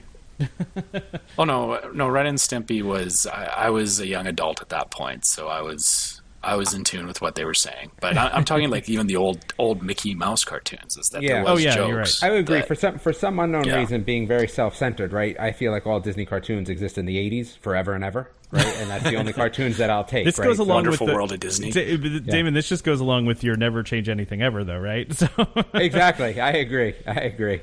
But yeah, I can understand that being a criticism of the new ride is using the new shorts. I also understand why they're doing it though too. I just, if you go and watch the videos of D23 and see some of the concept stuff that they're doing for this ride, it seems like, and the Imagineer working on it actually said he's like, I've worked here for like 40 years, and he said like this is one of the most difficult ones we've ever had to do, and you wouldn't think it would be that difficult to do, but it seems like some of the technology that they're using is, first of all, they're inventing, but also some of it is pretty new and revolutionary, and just the one thing that they showed was a mock-up of them sitting in a room that was looked one way, and then all of a sudden it like turned into a forest, and it did so in a really cool kind of animated way, and he said it's going to look like a million times different than that, but it's still, just watching that one little mock-up, I was like, wow, this is kind of exciting. This looks kind of cool to me, so I'm excited about it. I think it's going to be a cool ride, and I think it's pretty overdue that Mickey has his own ride. I do think I'm a little surprised they're closing Great Movie Ride so quickly, but I get it too. They want to get moving on it, so I will agree with you on that. If the technology is something that I've never seen before, yeah, I would definitely probably change my mind about it. I'm old school. I don't like the new. The writing is okay. I get it. I always do think that Mickey was always, like you were saying, the punchlines were over the heads, and there were references to old movie stars, which were, back in the day, those were popular people, and he would kind of poke fun of them sometimes, and so I always think he was a little edgy. But if the technology is there, yeah, maybe I won't miss the Great Movie Ride as much, but there was always that magic you got when you were in the middle of Oz. I always loved that. I'll miss that. Yeah, I'll definitely miss the Great Movie Ride too. It was always one of my favorite things to go on, and the thing about the Great Movie Ride, and I think we talked about this maybe last podcast or two podcasts ago. It's so variable sometimes, because if you have like a really great person that's your driver, it makes the ride that much better. And there were some times that I've had ones where they're just like kind of seems like they've been there all day and they're kind of tired and don't want to do it anymore. So, I there's some variability there, and so that was one of the issues with it. But I've always enjoyed it. I'll be sad to see it go, but I'm also the type where I'm like, I understand upgrades need to happen, new things need to happen, and I'm all for new things, especially if they're going to be fun and entertaining and something new. So. All right, so let's move on here really quickly, and I don't even think we need to make commentary on this. This is more just informational. So they did announce the date, the opening date for Toy Story Land, which will be summer of 2018, so next summer. That's not a real opening date, though, right? It's an opening 3-4 months. Yeah, right, because this is going to be the big thing for me when I go next summer. I think we're going in June. I'm going to be really mad if Toy Story Land opens 2 weeks later, even though I'm not even excited about Toy Story Land because the coaster's going to stink. Have you seen the coaster? Looks so much cool. The coaster looks stupid. No, it does not. It looks awesome. Because it's a Tom coaster. That's the problem. It's a Tom coaster. It does not look like a Tom coaster at all. That looks it's way like the Goofy different. Coaster. It's ridiculous. It is so much bigger. I don't know than if the you Goofy guys coaster. ever noticed this, but look at the original concept drawings for that, and then look at them again, and you will see that the bean counters already neutered that area. If you go from the original concept art to the next, there was another batch of concept art that came out, and they had already made it smaller. It was like, oh, really? Come on. Well, it was supposed to run under the path and everything, too, and they pulled all that out, right? Yeah. I'm for anything that sucks people up, though, because that means the lines are shorter somewhere else, so I'm okay. And that being said, I think it's unfair to compare it to, like, the Barnstormer. It's so much bigger than that. It goes the whole land. It, like, covers everything. It's going to go 2 miles an hour. No. The only thing... Doesn't it loop? Doesn't it barrel roll or something? No. It's like a baby ride. It's a baby ride. It is absolutely not a baby ride. I think it'll have a unique car structure. That's what I think will happen. But see, I think that car structure has kind of already been done a little bit with the Dwarf Mine Ride, right? I think you're right. It's going to have something, right? With the Slinky, maybe there'll be something like that where, like, your car goes a little forward and back based on this Slinky motion. Still not very exciting. Am I the only one that was disappointed with the Seven Dwarfs Mine Train swinging car, that it didn't it didn't really seem to affect the ride like it looked like it did in the D23 video when it was announced? I would agree. But the only thing is that the inside is so cool that I kind of looked past it. I knew it wasn't going to be a thrill ride, so I was kind of okay with that. But as they keep pushing out more and more non-thrill rides, I keep getting a little more upset every time. I enjoy it. I liked it. I just thought that the way they had played off the swinging cars, it would be more dynamic, and it just didn't. It just seems to it makes the ride smoother. I'll give them that. Makes it really smooth. Yeah, makes it really, really smooth. That's for sure. So let's keep going here, just so we don't caught up in what we're talking about here. So. Hold on 1 second here. All right. Yeah, if you guys are ever if there's something we talk about at the end, just realize that when we're an hour and 30 in, we're just going to go fast, and we're going to have to talk about it again at some point. That's exactly right. So we moving on to Epcot really quickly here, and there's a lot to talk about with Epcot. So we can't, number 2 is not going to go quickly. Just letting you know that right now. No, Epcot. Yeah, I know. So Epcot had a lot of announcements, although not as much as we thought there was going to have. Right. So there were a lot of things that are rumored still that have not been announced yet, and they did say, and they acknowledged in their presentation that this is just the tip of the iceberg of announcements, that they're going to be announcing much more in the future. And so it sounds to me like they're still working on their plans, but these are the ones that are actually solid at this point. And so the first one is the much rumored and much talked about Guardians of the Galaxy ride will be replacing Ellen's Energy Adventure starting on August 13th. They're going to close August 13th again. I don't know what. I might ride it all day. I might not go on anything else. I'll ride it all day. Yeah, I mean, just keep riding it. It's 45 minutes a shot. So, but yeah, so that's what's happening. They're closing that ride. The good news, Damon, they are keeping this. It looks like they're keeping the building. They're just overlaying it. That's not good news. That's just going to make you miss forever. it. It's going to make you miss it. That ride should stay forever. Like, I'm going to be mad when I have to go on YouTube to remember what the ride was like. I'm not sure I've been awake through the entire ride. That's my favorite hobo napping spot in all of Epcot. You can get a good hobo nap there. It is a good break for sure, and maybe it'll be a good it would have been a good reminder for kids back in the day what smartphones used to be. How about the big ugly cell phone? How about those exotic solar panels on that building that people have in their house now? Yeah, exactly. I don't even think those solar panels have worked in years, right? Those haven't been providing power for a long time. Yeah, but when I first saw those, I was like, wow, solar panels, you know? Oh, yeah, it was cool. It was so cool when they first put that in and there, they would talk about how they power the ride, and they would actually charge the batteries because the ride units themselves Moving were actually theater. battery powered, yeah. And then when you locked back into that theater, you would be charging the batteries again. Well, and so, they put this, they announced this, but they didn't really announce a lot of details about it. They didn't really say what kind of ride it's going to be. I mean, it's been rumored to be a roller coaster for a while. So I know, Damon, you're sad about Ellen's Energy Adventure going away, but that's interesting, right? So if you were to tell me they're putting in like a non-Tom coaster, putting in like a dark ride, a dark roller coaster, like a ride Space that you won't go on. Yeah, just a ride that you won't go on. I'll leave it at that. Imagineers, if I went to them and said, wrote down a paper, just a ride Tom's not going to go on, I might be okay with that. I might be all right with that. I mean, I'd be sad. But. I have no idea what they're going to... I mean, they didn't really... They showed basically what looked like the lobby, but they didn't show any of the ride. They didn't really talk about the ride. They didn't really say what kind of experience it's going to be. It doesn't it looks like the queue. It doesn't really even look like a lobby. They didn't really get into it. Looks like a queue. Do you think they're all standing around going, now we got to do something? Like they have no plan whatsoever. Oh, no, yeah. Now we actually have to design this thing, guys. We got the outside done. We got the queue line done. Maybe we should figure out what kind of ride it's going to be. I don't know what would fit in that building. I mean, the building's deceiving. I think it's higher than it looks. I've seen it from backstage, and it is pretty tall. There's some big dinosaurs in there. Yeah. And they also got permits to do stuff even beyond the building, right? Yeah. So they could be expanding the show building. I think part of it too is they want to move the parking lot. There's a parking lot back there, but they did pull a permit to move some of the water, the canal and stuff. Yeah, so that could be drainage. That could be them making the show building larger for what they need. Who what knows, about a right? roller coaster that goes outside and inside? Ooh. Does it?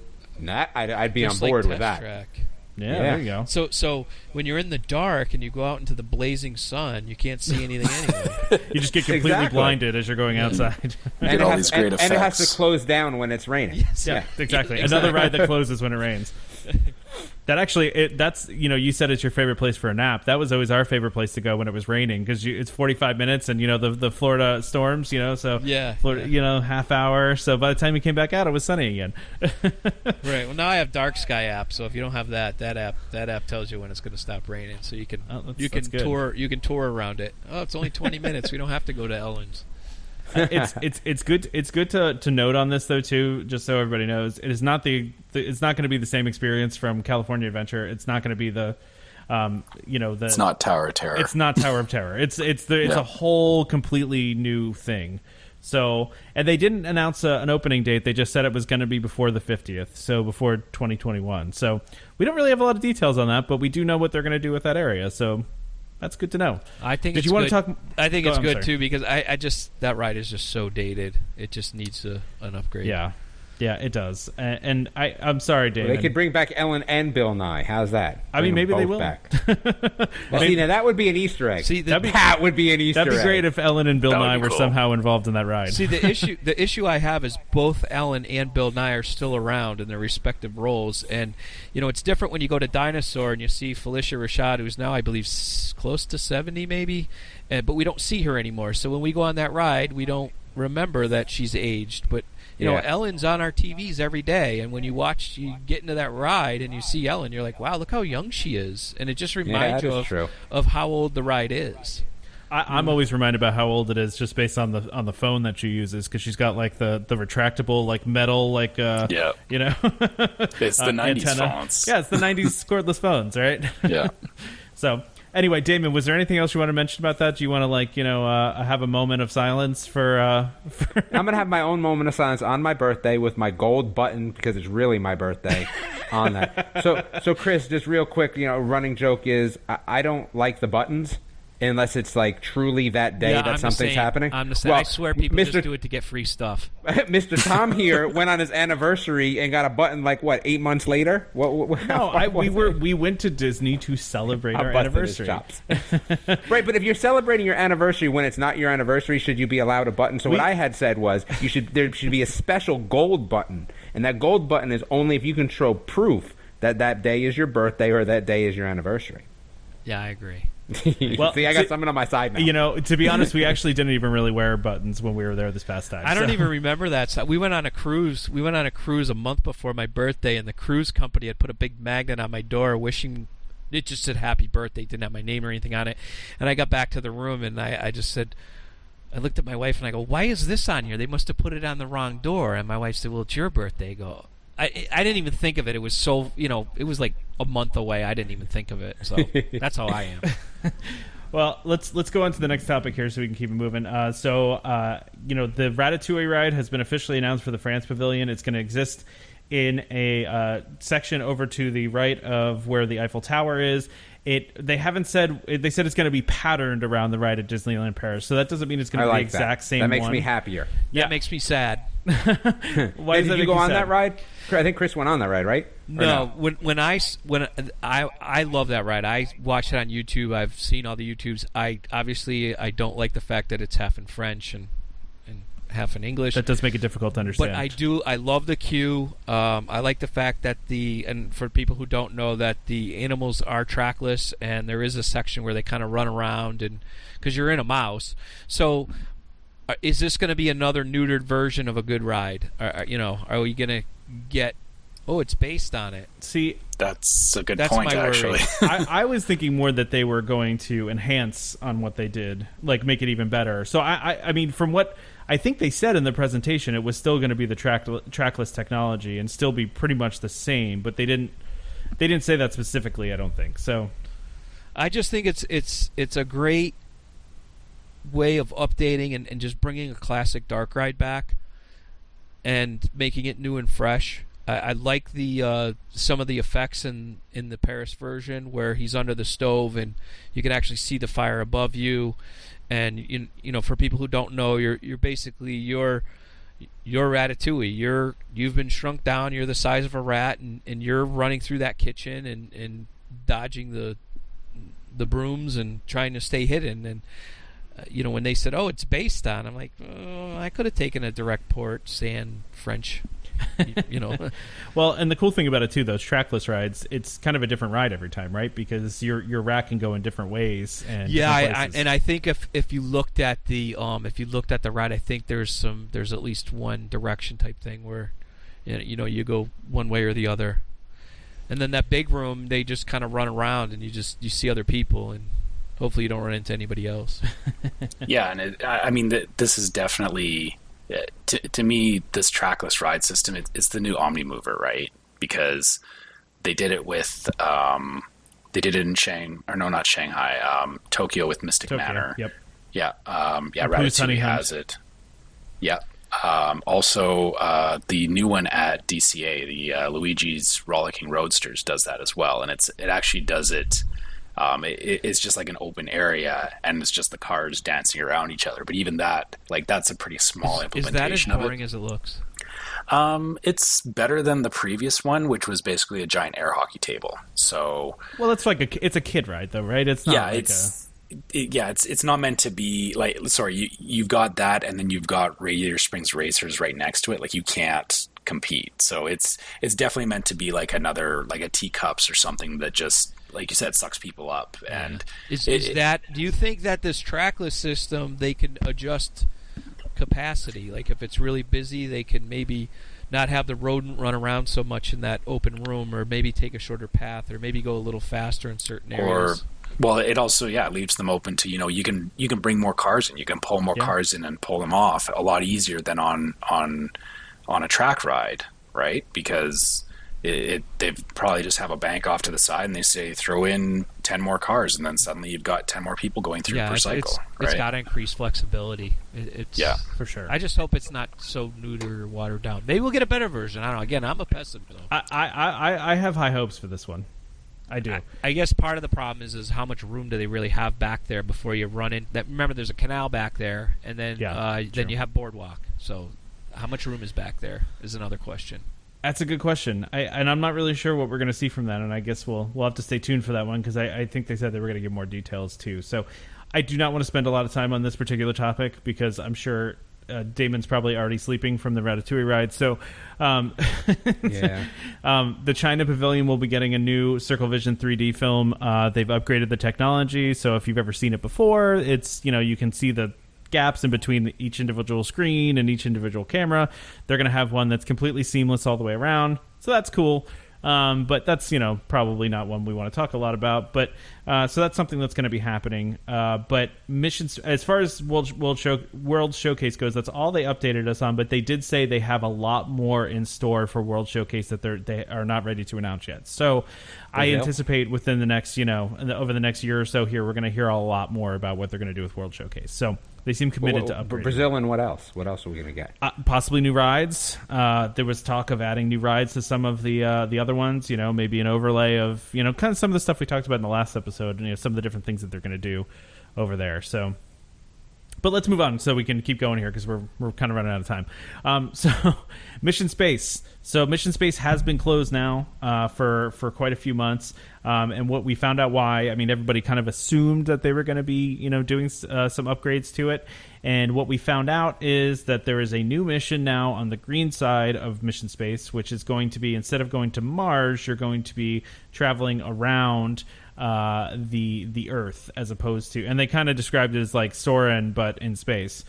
Because you're going around the Earth. I don't know what's going to be involved with that, but it looks kind of interesting. Wait, the green side is the wuss version? Yeah.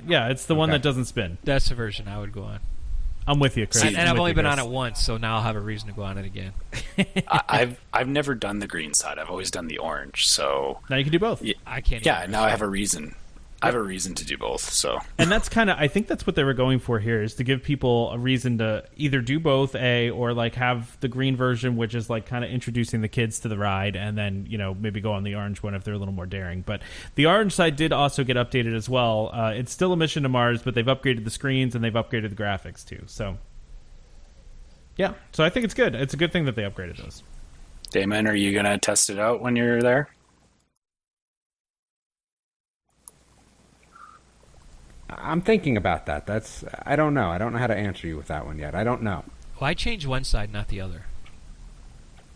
Yeah, that's kind of interesting that they didn't change the other side to a new mission, but I don't know. Maybe they have to reprogram the movement, and that takes too long, or they didn't want to bother with it. Because the green side doesn't move, so you could throw any movie in. You could put Soren in there. Yeah. You could, because it doesn't spin, but it still moves back and forth, and all that kind of stuff. And yeah, maybe because even the animation was a lot like it was. You're sitting in an enclosed space and you're watching a screen where you're whipping by the moon and stuff like that. Maybe the idea was that they toned it down a little bit more so that people that even can't stand that can actually get on the ride. They definitely made it more realistic. They mentioned that ILM was working on it, so it seems like they've just kind of upgraded the look of it and things like that. So yeah, I think when your Xbox One looks better than a theme park ride, then it's time to upgrade. Yeah, I'm thinking that's kind of the route they went with it. So the other kind of surprise announcement, there was a lot of rumors that there was going to be a new multi-level restaurant at Epcot. No one really knew what it was going to be, though. And so what the announcement was, and we kind of talked about this a little bit earlier, was it's a new space-themed restaurant. It's going to be built adjacent to Mission Space, next to Test Track. And that's important because when I heard adjacent to Mission Space, my first thought was, okay, bye-bye Wonders of Life Pavilion. Now they're going to tear that down, and then they're going to put it there. But no, apparently it's going to be in between Mission Space and Test Track. And it's going to be one of those restaurants that's run by a different group. So it's not going to be run by Disney. It's going to be run by the same people that run Via Napoli and the other Italian restaurant there at Italy. And yeah, it looks really cool. So we kind of talked about it before. All of the windows look like you're looking out into space. So, and my question is, what kind of food is this place going to have? Is it going to move? Like, is it going to be like the restaurant at gosh, what is the pavilion? Coral Reef. Thank you. Yeah. Garden Grill? Yes, Garden Grill. Remember Garden Grill used to move? I don't think it moves anymore. It still does. The last couple times I've been there, I have not seen it moving. But it would be Coral Reef and land, like Coral Reef as the fish tank, so picture those being the windows where you would look into space. And then it does look round, but it's hard to tell from the concept. I thought it was going to go into the Wonders of Life when you look at it because it looks round, but they clearly said it was going to be built has a separate restaurant. It doesn't actually need to move either, because if the all the windows are going to look out into space, like it could be like a space station above Earth, and it can simulate rotating, and no one would know the difference. I don't like moving with my food. Yeah, well, that doesn't sit with some people. Yeah, I think it's more going to be... I think Trevor's completely right. I think it's going to be more like the simulation of moving, like where the screens are going to kind of, make it seem like you're moving. Kind of like Soren, where you're not moving that much, but the video actually makes it seem like you're moving more than you are. That's probably what it's going to be. So basically they want to make us sick while reading instead of after reading. That's right. So what kind of food? Do you think they just go straight American with this?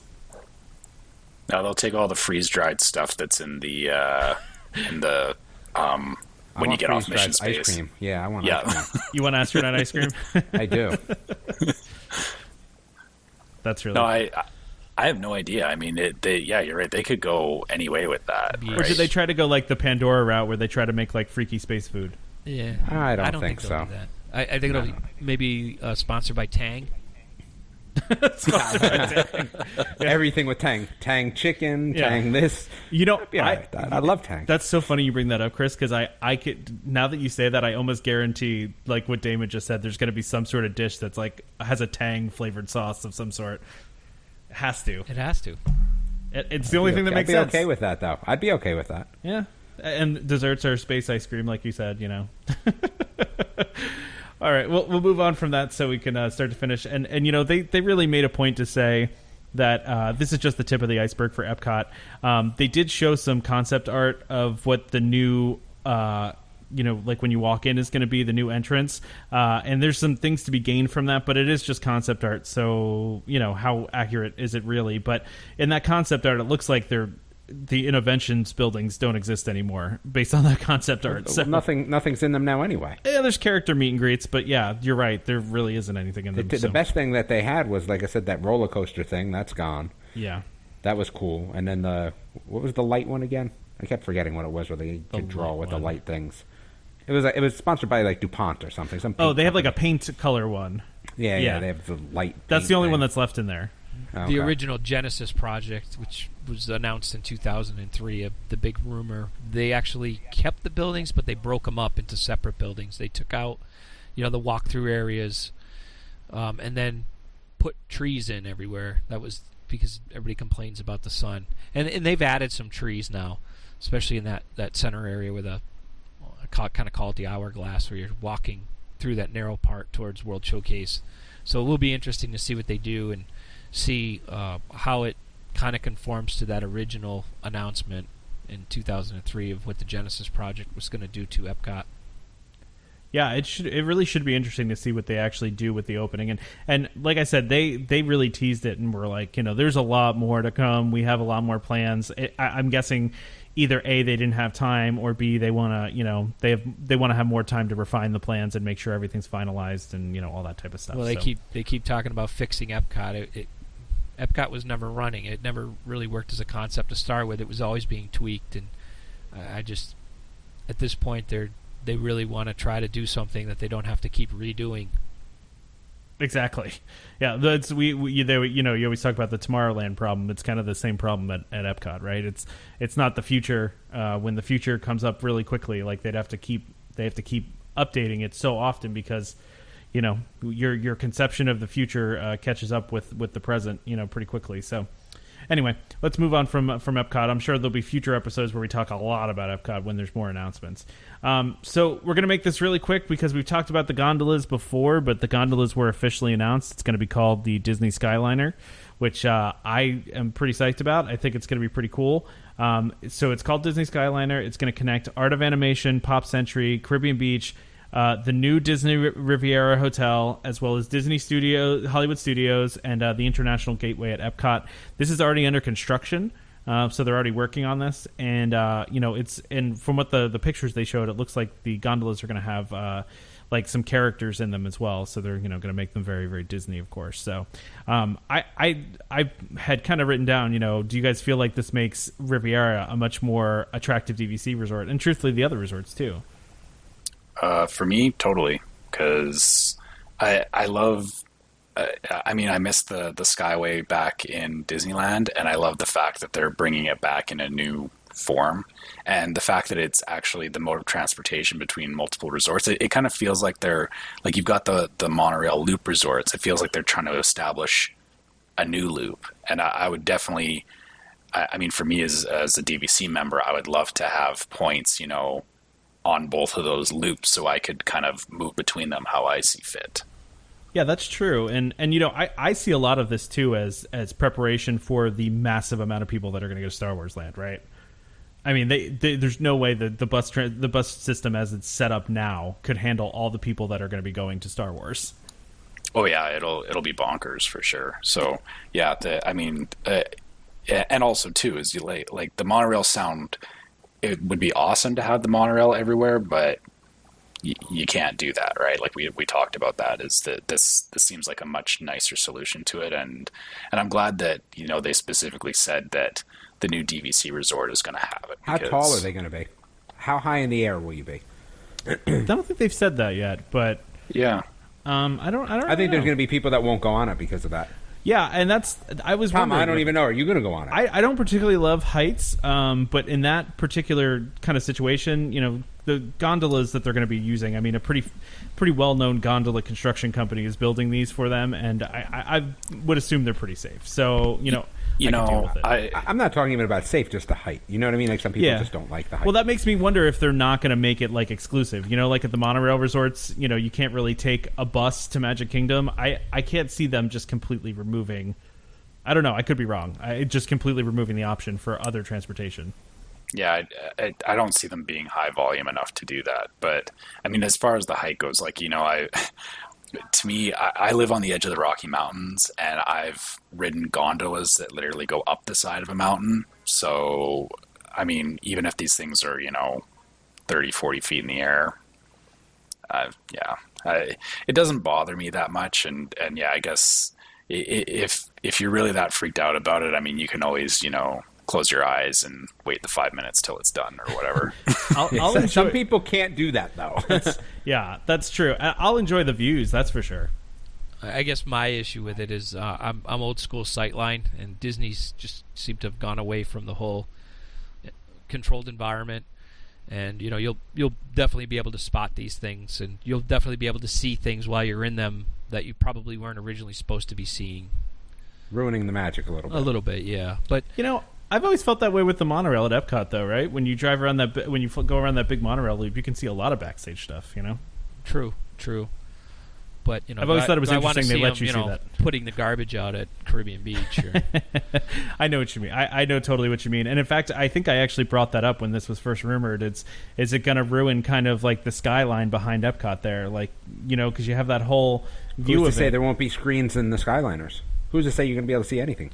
Maybe they'll do something funky there. They did say at D23 that it's going to give you fantastic views of the park. So, but I don't know. Maybe they're gonna block off some of those backstage areas so you can't really see them. Who knows? Think when this originally came out, I don't know. I thought this is crazy. I'm like, well, why would they do this? And then so I started to kind of research it and took a look at what was going on. And just last year, there were a couple proposals. Around the country where this is a viable opportunity or a situation where they could alleviate traffic and create a tourist attraction at the same time. Austin, Texas was looking to do something like this. Chicago was looking to do something like this. You have the one in London, that the Emirates airline that runs New York City has for one. Transportation. The New York City one, though, this is not going to be a tram ride. This is my guess is this will be. I'm guessing it's probably Doppelmayr that will be making this. Doppelmayr already has a footprint in Orlando. I hope I'm not ruining the magic, but the train at Universal is not a steam train. It is actually a cable car. Doppelmayr built that. They designed the train and built the propulsion system for it. That train actually grabs onto a cable and is pulled along just like a cable car. It's a detachable type situation, same as a cable car. That would you would have to detach those cars from the cable, much like the old Magic Kingdom one. What they use is tires to steer the cars, so they could actually make multiple paths for people with wheelchairs. I was looking at the ride capacity, figuring kind of the same thing that I think one of you just mentioned. How many people? I mean, yeah, you can't get rid of the buses. It can't move that many people. But some of these systems can move up to 4,000 people in an hour, and that's much higher capacity. That would take about 100 buses to come close to even moving that many people. So it's definitely a low-cost alternative to moving a lot of people. And the fact that it's up in the air, you don't have to disturb anything underneath it. You can make straight paths and not worry about affecting anything underneath it. So, the more I looked into it, I said, wow, this is a great idea. And I started to kind of buy into it. Well, yeah, and just kind of like what you said, I have the problem with the bus system is that when you're standing there waiting for a bus and it takes forever, that's usually because they're stuck in traffic. They're stuck waiting to turn for a light, or they're stuck behind a whole bunch of other buses. So the gondolas solve that problem because they, like you said, there's no traffic, right? It's just they're in the sky, and they you're can't right. be rerouted. Exactly, they can't be rerouted. Yeah, and I mean, I think I've read too that these things are going to operate in up to like 50 mile per hour winds and stuff like that. So it's a really good solution, and I think it's going to be a great way to alleviate some of the pressure on the buses and on the monorail, and it's a smart move by them. Will heavy rain stop these things? Doesn't seem like it. And the stations are customizable. I encourage anybody, if you're really curious about it, I really think Doppelmayr is going to be the builder for this, and if visit their website. They have a ton of videos, and you'll be able to see what the stations look like. You'll be able to see what the cars look like. It looks like they seat about 8 people sitting front to back, 4 across. Plenty of glass. The stations, like I said, once the car's detached from the cable, the cars can then be routed just pretty much anywhere. They use a simple tire propulsion system that pushes the cars along. They could speed them up, slow them down, put them back on and off the line. So they could add cars to it. They could take cars away. You'd be able to pull a car off if you needed to load a wheelchair or a electronic convenience vehicle or something like that. Yeah, I'm really excited about this. I think it's going to be a great addition, and I think it's going to make that Riviera Resort really, attractive, especially people that are going to Disney for Star Wars. I mean, what's better? You can hop right on a gondola right from your resort and get over to Hollywood Studios. So, really quickly here because we're running out of time. So. We've talked probably since like the first episode of Welcome Home about the Disney Uber service. It finally got officially announced and is currently in testing. And I saw the name for this, and I remember we were speculating about the names, what the name was going to be. And when they announced the name for this, I thought to myself, wow, that was the most obvious name that I didn't think of, which is Minivans is what the service is called, which is funny and also, kind of a smart name. The vans, they're not really vans. I believe they're Traverses, Chevy Traverses, and they hold up to. I've seen conflicting things on this. I've seen some people say 6. I've seen other places say 8, but between Traverse 6 and 8. Traverse will do 8, but that's with the 2 front seats. That's with the 2 front seats. Yeah. So probably 6 or 7. So and it costs a flat $20 from any place on property to any other place on property. I don't love the price. I was excited about this too. But I'm not like in love with the price. But you know my feeling, right? I'm not an Uber person, and now when you tell me that I have a Disney person driving it, makes me feel a lot better, right? Yep, because it's not a random person. At $20, I mean, man, I guess it's just the price point. What could you really have done, right? You're not going to make it 10. Yeah, because you make it 10 and then they're not going to have weird enough, number. That if you do 10, then everyone's going to do it, and they're not going to have enough capacity, right? So I've taken a lot of taxis around, and $20 is about what it is. Maybe 24 if you're going the full line. So you're not really saving a ton of money. I did wonder at first if this was something that Disney is outsourcing, and then I questioned their relationship with Mears. Mears has really just sewn up the taxi service, and this really kind of obviously is going to put a bite in their business. The way they get around that is the flat fee. So this isn't Uber, and it's not a taxi, so they're not competing with Mears, so there's no infringement on their agreement with that. They are cast members from the transportation department. Bell Services is outsourced, and now they outsource the golf, the golf courses. Valet is outsourced, so I was kind of surprised that they kept it in-house, But see, I think they almost had to, right? Because the people like me that say, I'm not going to go Uber, I'm not going to do a taxi, like I want that Disney convenience. but I also want that Disney. I don't want to say safety. That's not the word I'm looking for, but service, whatever that the word Disney is. service. Yeah, but how Sure. many people really know that Bell Services and Valet are outsourced? They just assume they're Disney associates. True. So I'm thinking if they just played it off like they were cast members, people wouldn't notice. And Uber, on our Facebook page, Uber people are still saying, well, I can get around Uber around property for like $8, so this isn't going to change. But I do like that it's a flat fee, and people seem to be eating it up, whereas a taxi you never really knew. Yeah. I mean, I know it's about $20 to get anywhere because I've used it.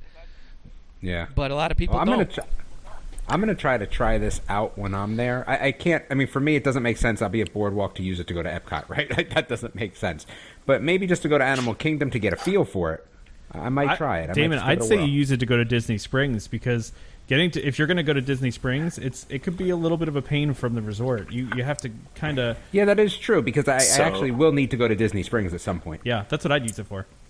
I actually found out too, and that when I was reading about some of the pilot stuff on this, is that so for me, I'm actually going to try this as well, and purely because I was originally going to take an Uber. I have a reservation at Hoop-de-Doo during our trip, and I was going to take from the Polynesian over to Wilderness Lodge to go to Hoop-de-Doo. But I found out that if you take an Uber, they will only drop you off at the front doors to Wilderness Lodge, and then you got to get on a shuttle. Yeah, you got to get in the internal then. Yeah. Whereas if you take the minivan, it'll take you straight over to where Hoop-de-Doo is. So I also think there's a picture opportunity too. Like, I think like for $20, like, I'm going to get a picture. My daughter will be out in front of the minivan. Like, that picture is going to be worth something by itself. They too, do look right? really cool, I have to say. Yeah, they do look cool. And that's the other thing too. To Trevor's point, is the people that stay at like Old Key West, not Old Key West. Yeah, Old Key West. Yeah, at Old Key West or at Saratoga, they're spread out resorts. So, and these minivans will take you right to your building, and so I think that's a benefit of it too. Especially when it's raining. That's when I used to use taxis. Yeah. You got that dinner reservation and the time's clicking away and it's not letting up.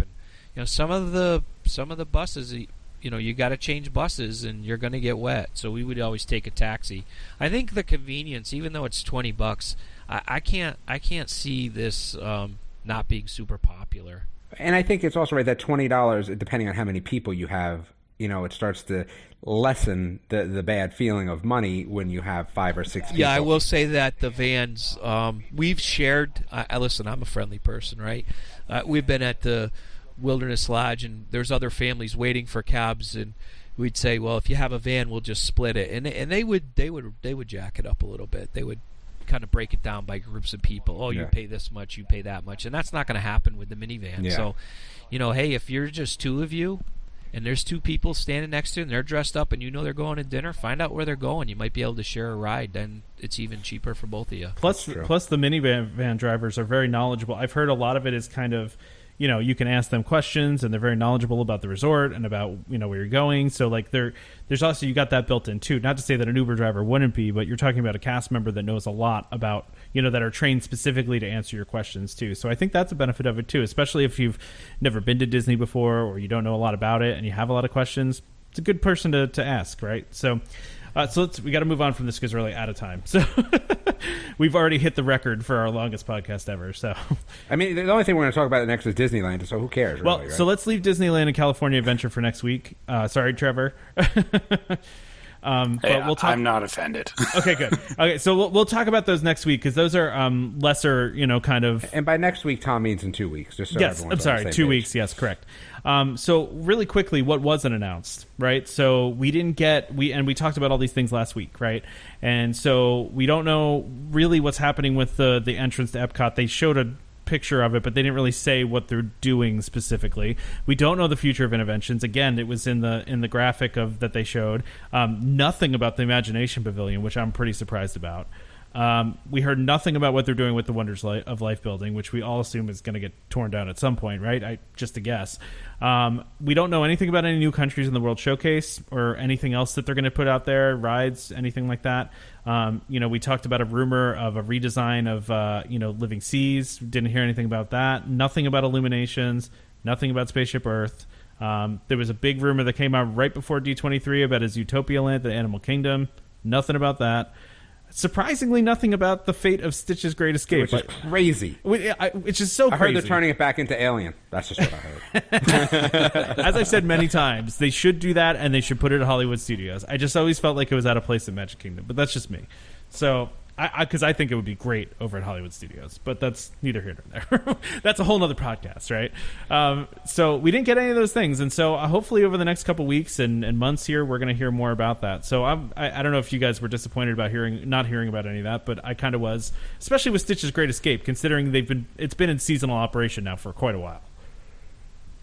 I don't know. I thought the Zootopia thing was just too new. I agree. I didn't expect any of that. I was hoping for some sort of late night parade announcement. Nothing. Yes. And some permits had been pulled for what appears to be an expansion of Blizzard Beach, and we didn't hear anything about that as well. That would be awesome. Because I love the water parks. I would expect that, right? With with the Volcano one open over at Universal, I'm expecting they're going to do something. Yeah, but I heard it's so small. I had friends that live in Florida that went.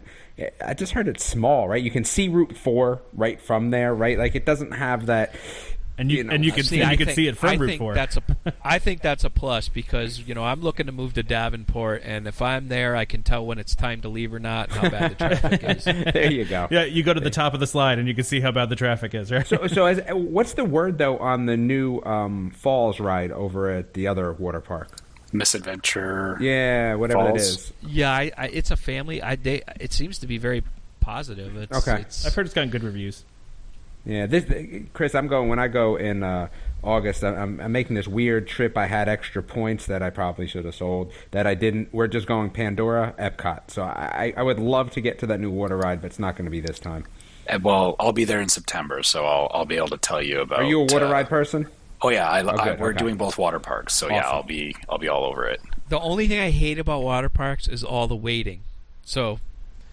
Yeah, they need fast pass. And it looks like they're trying to fix that. So we usually go in the morning. We do the water parks like break of dawn in the morning, and then hit the other parks in the afternoon. I've never gone to a water park in the afternoon, and that's by design. And I went to Blizzard Beach when it opened. I got so sunburned. we changed the name to Blister Beach. That's what we call it. We went there in '95. Oh, okay. It was. It was.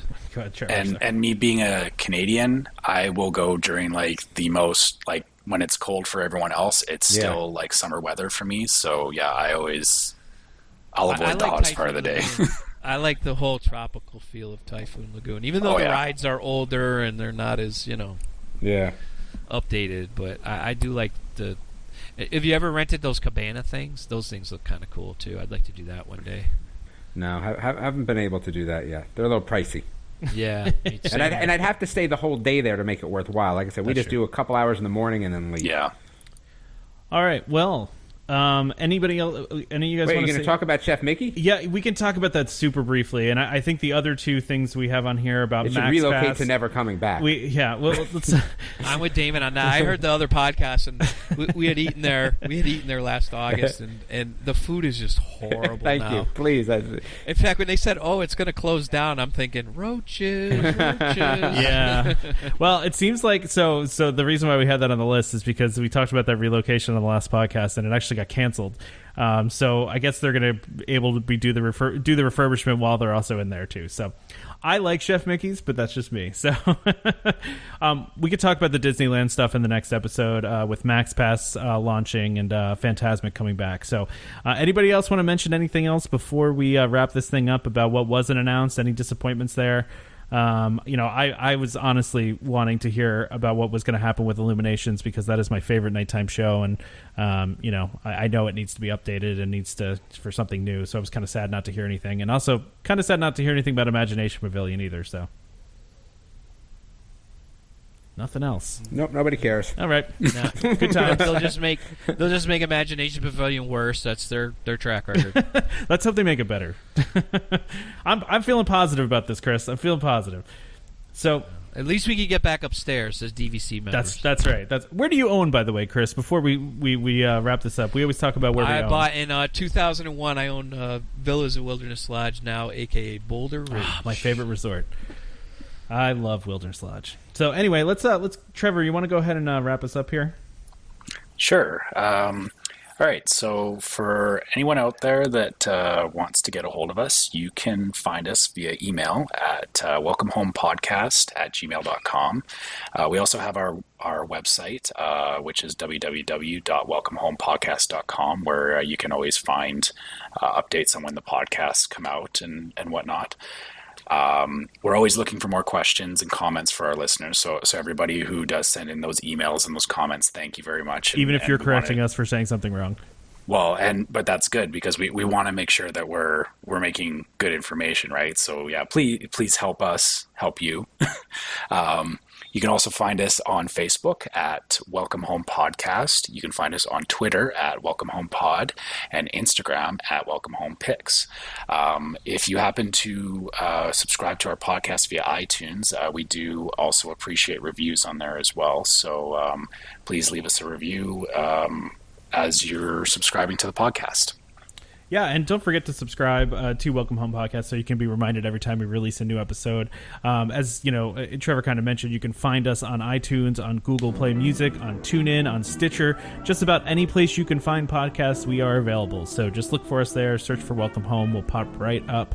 And just a reminder to our listeners, Welcome Home Podcast is for entertainment only. We are not employed by the Walt Disney Company.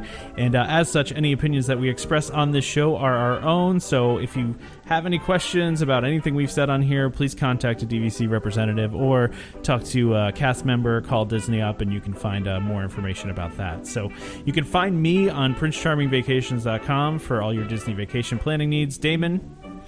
You can find me over at bsckids.com for all of your Disney television show needs. And Chris, could you tell us a little bit about the groups you're part of on Facebook, where they can find you? You can find us over at Disney Talk on Facebook, and if you don't belong to enough DVC pages, because there's so many now, Disney Vacation Club members on Facebook. Great. Thank you so much for joining us, Chris, today. We really appreciated having you on. You brought a lot of great insight and a lot of great information, too. So we love the history kind of stuff. And it was a lot of fun. Great. Thanks for having me. I appreciate you guys allow me to sit in. Absolutely.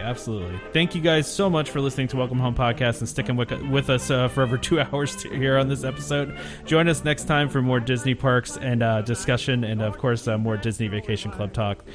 We hope to see you all real soon. This is Skipper Albert Awol, the voice of the jungle, signing off from Welcome Home Podcast on the DVC. We do a huddle when we hit a chair. How she can cuddle is no man's affair.